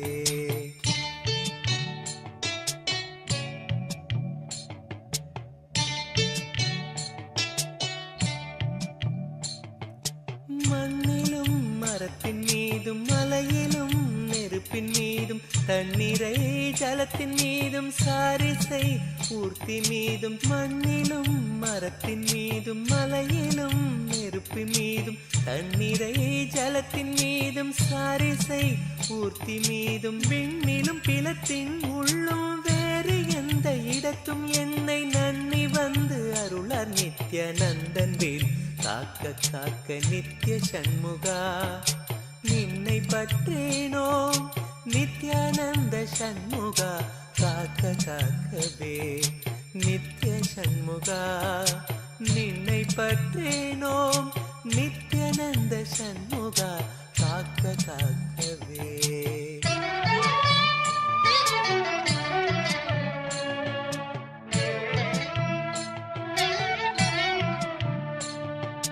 தொல்வினைகள் சூழ்ந்தென்னை தொல்லை செய்யாமல் காக்க கஷ்டமே நிறைந்திட்ட கர்ம வினை இல்லாமல் காக்க தொல்வினைகள் சூழ்ந்தென்னை தொல்லை செய்யாமல் காக்க கஷ்டமே நிறைந்திட்ட கர்ம வினை இல்லாமல் காக்க சித்தமலம் ஒடுங்கி எங்கள் சித்த சுத்தி செய்து காக்க ஸ்ரத்தையோடு வணங்க எம்மை சிவனர் மைந்தன் காக்க காக்க நித்ய சண்முகா நின்னை பற்றேனோம் நித்யானந்த சண்முகா காக்க காக்கவே நித்ய சண்முகா நின்னை பற்றேனோம் நித்யானந்த சண்முகா காக்க காக்கவே.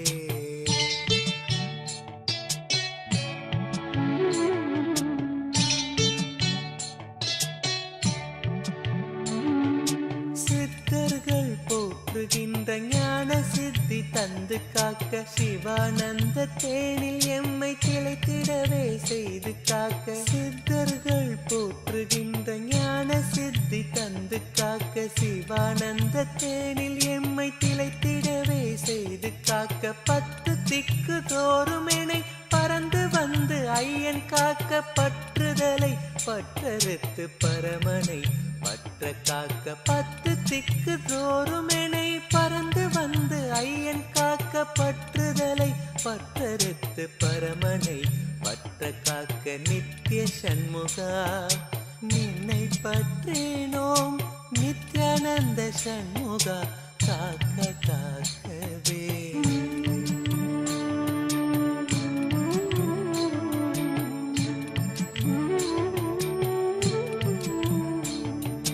பிறப்பினோடு இறப்பினையும் பெயர்ந்து நித்யா காத்திடுவாய் பிறவாமை என்கின்ற பெரும்வரம் நீ தந்திடுவாய் பிறப்பினோடு இறப்பினையும் பெயர்ந்து நித்யா காத்திடுவாய் பிறவாமை என்கின்ற பெருவரம் நீ தந்திடுவாய் சம்ஸ்காரங்கள் கடந்து ஆன்ம ஞானம் தந்து காக்க சரணடைந்தோம் நித்யானந்த சண்முகனே நித்தம் காக்க நித்ய சண்முகா நின்னை பற்றினோம் நித்யானந்த சண்முகா காக்க காக்கவே நித்ய சண்முகா நின்னை பற்றினோம் நித்யானந்த சண்முகா காக்க காக்கவே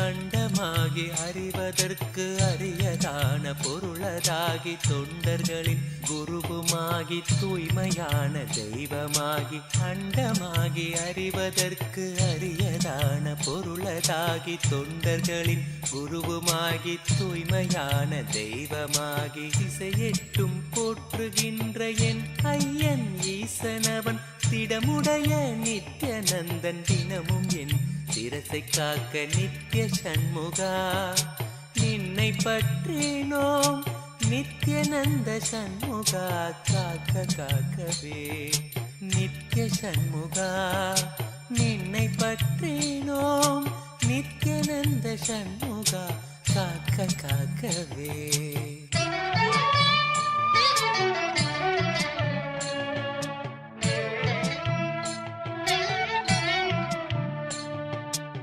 ஆதிசிவன் மைந்தனவன் ஆனந்தமாய் நெற்றி காக்க ஆறுமுக வேலவனோ இருநுதலை இசைந்து காக்க ஆதிசிவன் மைந்தனவன் ஆனந்தமாய் நெற்றி காக்க ஆறுமுக வேலவனோ இருநுதலை இசைந்து காக்க ஜோதியான தணிகை ஈசன் நித்யானந்தன் விழியை காக்க நாதனாம் நித்யானந்தன் நயமுடன் நாசி காக்க நித்ய சண்முகா நின்னை பற்றினோம் நித்யானந்த சண்முகா காக்க காக்கவே நித்ய சண்முகா நின்னை பற்றினோம் நித்யானந்த சண்முகா காக்க காக்கவே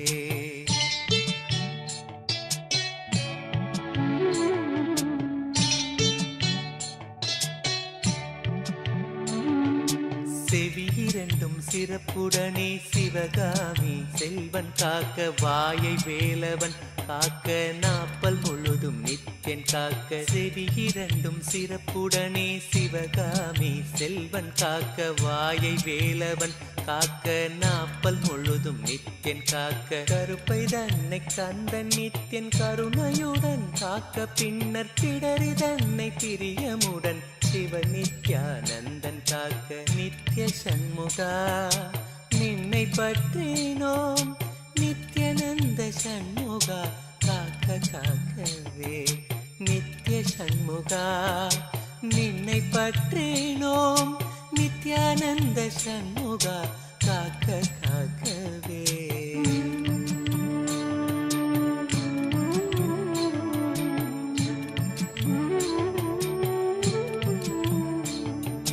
தோல்விழாவை திருமகனின் மருமகனோ மகிழ்ந்து காக்க மார்பினை மறுத்திடாமல் மருதமலை நாதன் காக்க முழங்கைதனை முன்னிருந்து நித்திய சண்முகன் காக்க முழங்கைதனை முன்னிருந்து நித்திய சண்முகன் காக்க 12 கையை கொண்டு பிணியெல்லாம் நித்தியன் தீர்க்க நித்திய சண்முகா நின்னை பற்றினோம் நித்யானந்த சண்முகா காக்க காக்கவே நித்ய சண்முகா நின்னை பற்றினோம் நித்யானந்த சண்முகா காக்க காக்கவே நித்யானந்த சண்முகா காக்க காக்கவே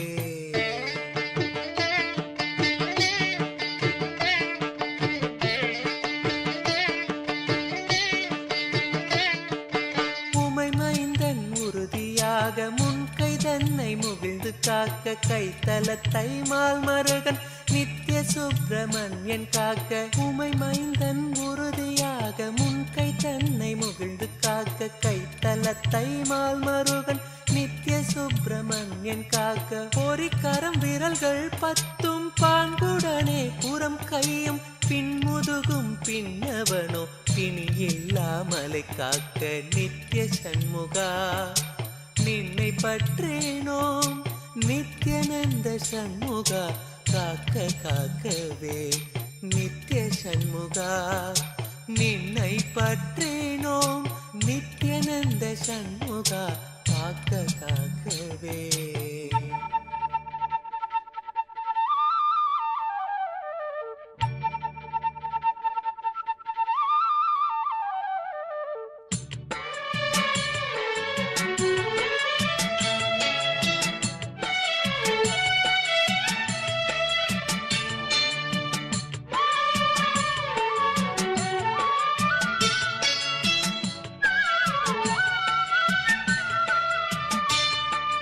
தேவி மைந்தன் தாளினையும் இருமுழங்காலும் காக்க தொடையோடு கணைக்கால் தனை கைலை செல்வன் கணிந்து காக்க தேவி மைந்தன் தாளினையும் இருமுழங்காலும் காக்க தொடையோடு கணைக்கால் தனை கைலை செல்வன் கணிந்து காக்க நேருடை பாடிரெண்டும் நித்யானந்த ஈசன் காக்க சீரிய புதிக்கால் தன்னை குரு நித்யானந்தன் காக்க நித்ய சண்முகா நின்னை பற்றினோம் நித்யானந்த சண்முகா காக்க காக்கவே நித்ய சண்முகா நின்னை பற்றினோம் நித்யானந்த சண்முகா காக்க காக்கவே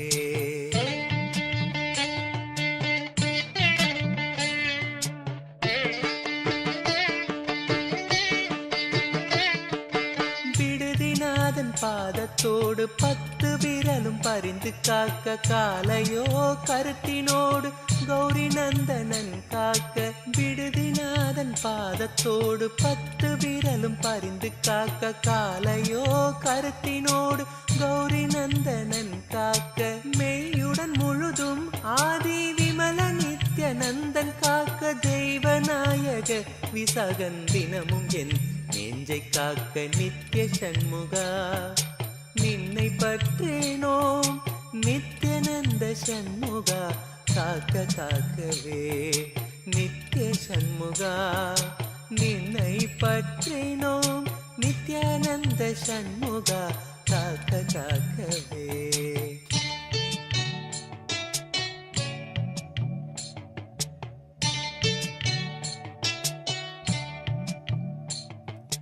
மண்ணிலும் மரத்தின் மீதும் மலையிலும் நெருப்பின் மீதும் தண்ணீரை ஜலத்தின் மீதும் சாரிசை ஊர்த்தி மீதும் மண்ணிலும் மரத்தின் மீதும் மலையிலும் நெருப்பின் மீதும் தண்ணீரை ஜலத்தின் மீதும். Nithyananda, and welcome to all the participants once again. So now that we have beautifully completed the 308 asana sequence of the Dvitiya Vinyasa Krama, let us now enter into the manifestation, the next session, where we are going to be manifesting the powers of Paramashiva, and we'll be manifesting the power of third eye reading, which is third eye blindfold reading. For this power manifestation, make sure that you have a eye band and a piece of paper or something to write on, whether it's your laptop or phone. Now let's enter into the manifestation by first listening to the Shastra Pramana, which is the scriptural reference. Every day before each power manifestation, we will be reciting the Shastra Pramana, because the Shastra Pramana is the authentic source of where these powers are from. So when we read the Shastra Pramana and then understand the meaning of it and the technique that Paramashiva has beautifully inscribed inside that beautiful verse, we will understand the authentic technique and be able to manifest the powers. So now let's listen to the Shastra Pramana for the power of third eye reading, which is from the Vijnana Bhairava Tantra, a very powerful scripture where Paramashiva reveals multiple powers. And in the verse 34, Paramashiva reveals about the science of third eye reading. Now I'll be chanting this Shastra Pramana for you and then giving you the translation.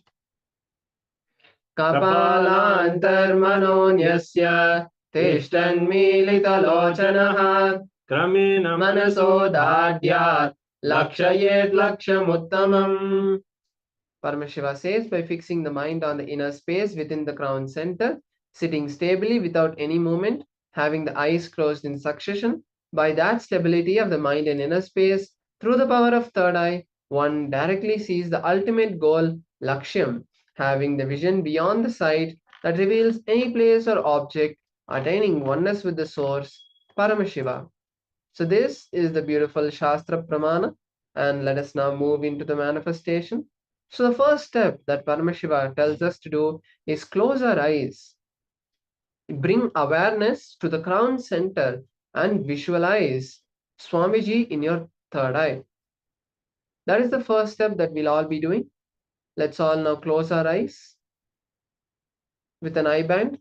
Don't just close your eyes. Make sure you use an eye band, because it will immensely help you bring the focus to the third eye.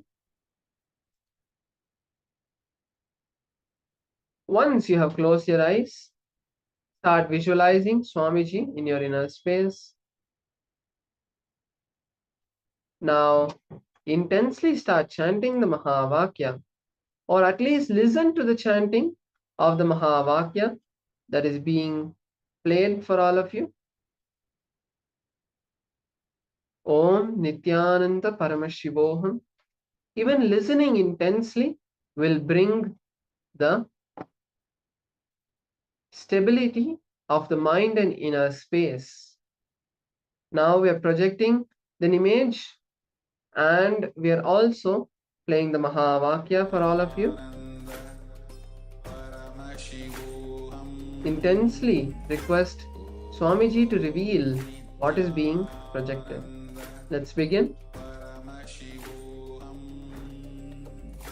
Om Nithyananda Paramashivoham. Om Nithyananda Paramashivoham. Om Nithyananda Paramashivoham. Om Nithyananda Paramashivoham. Om Nithyananda Paramashivoham. Om Nithyananda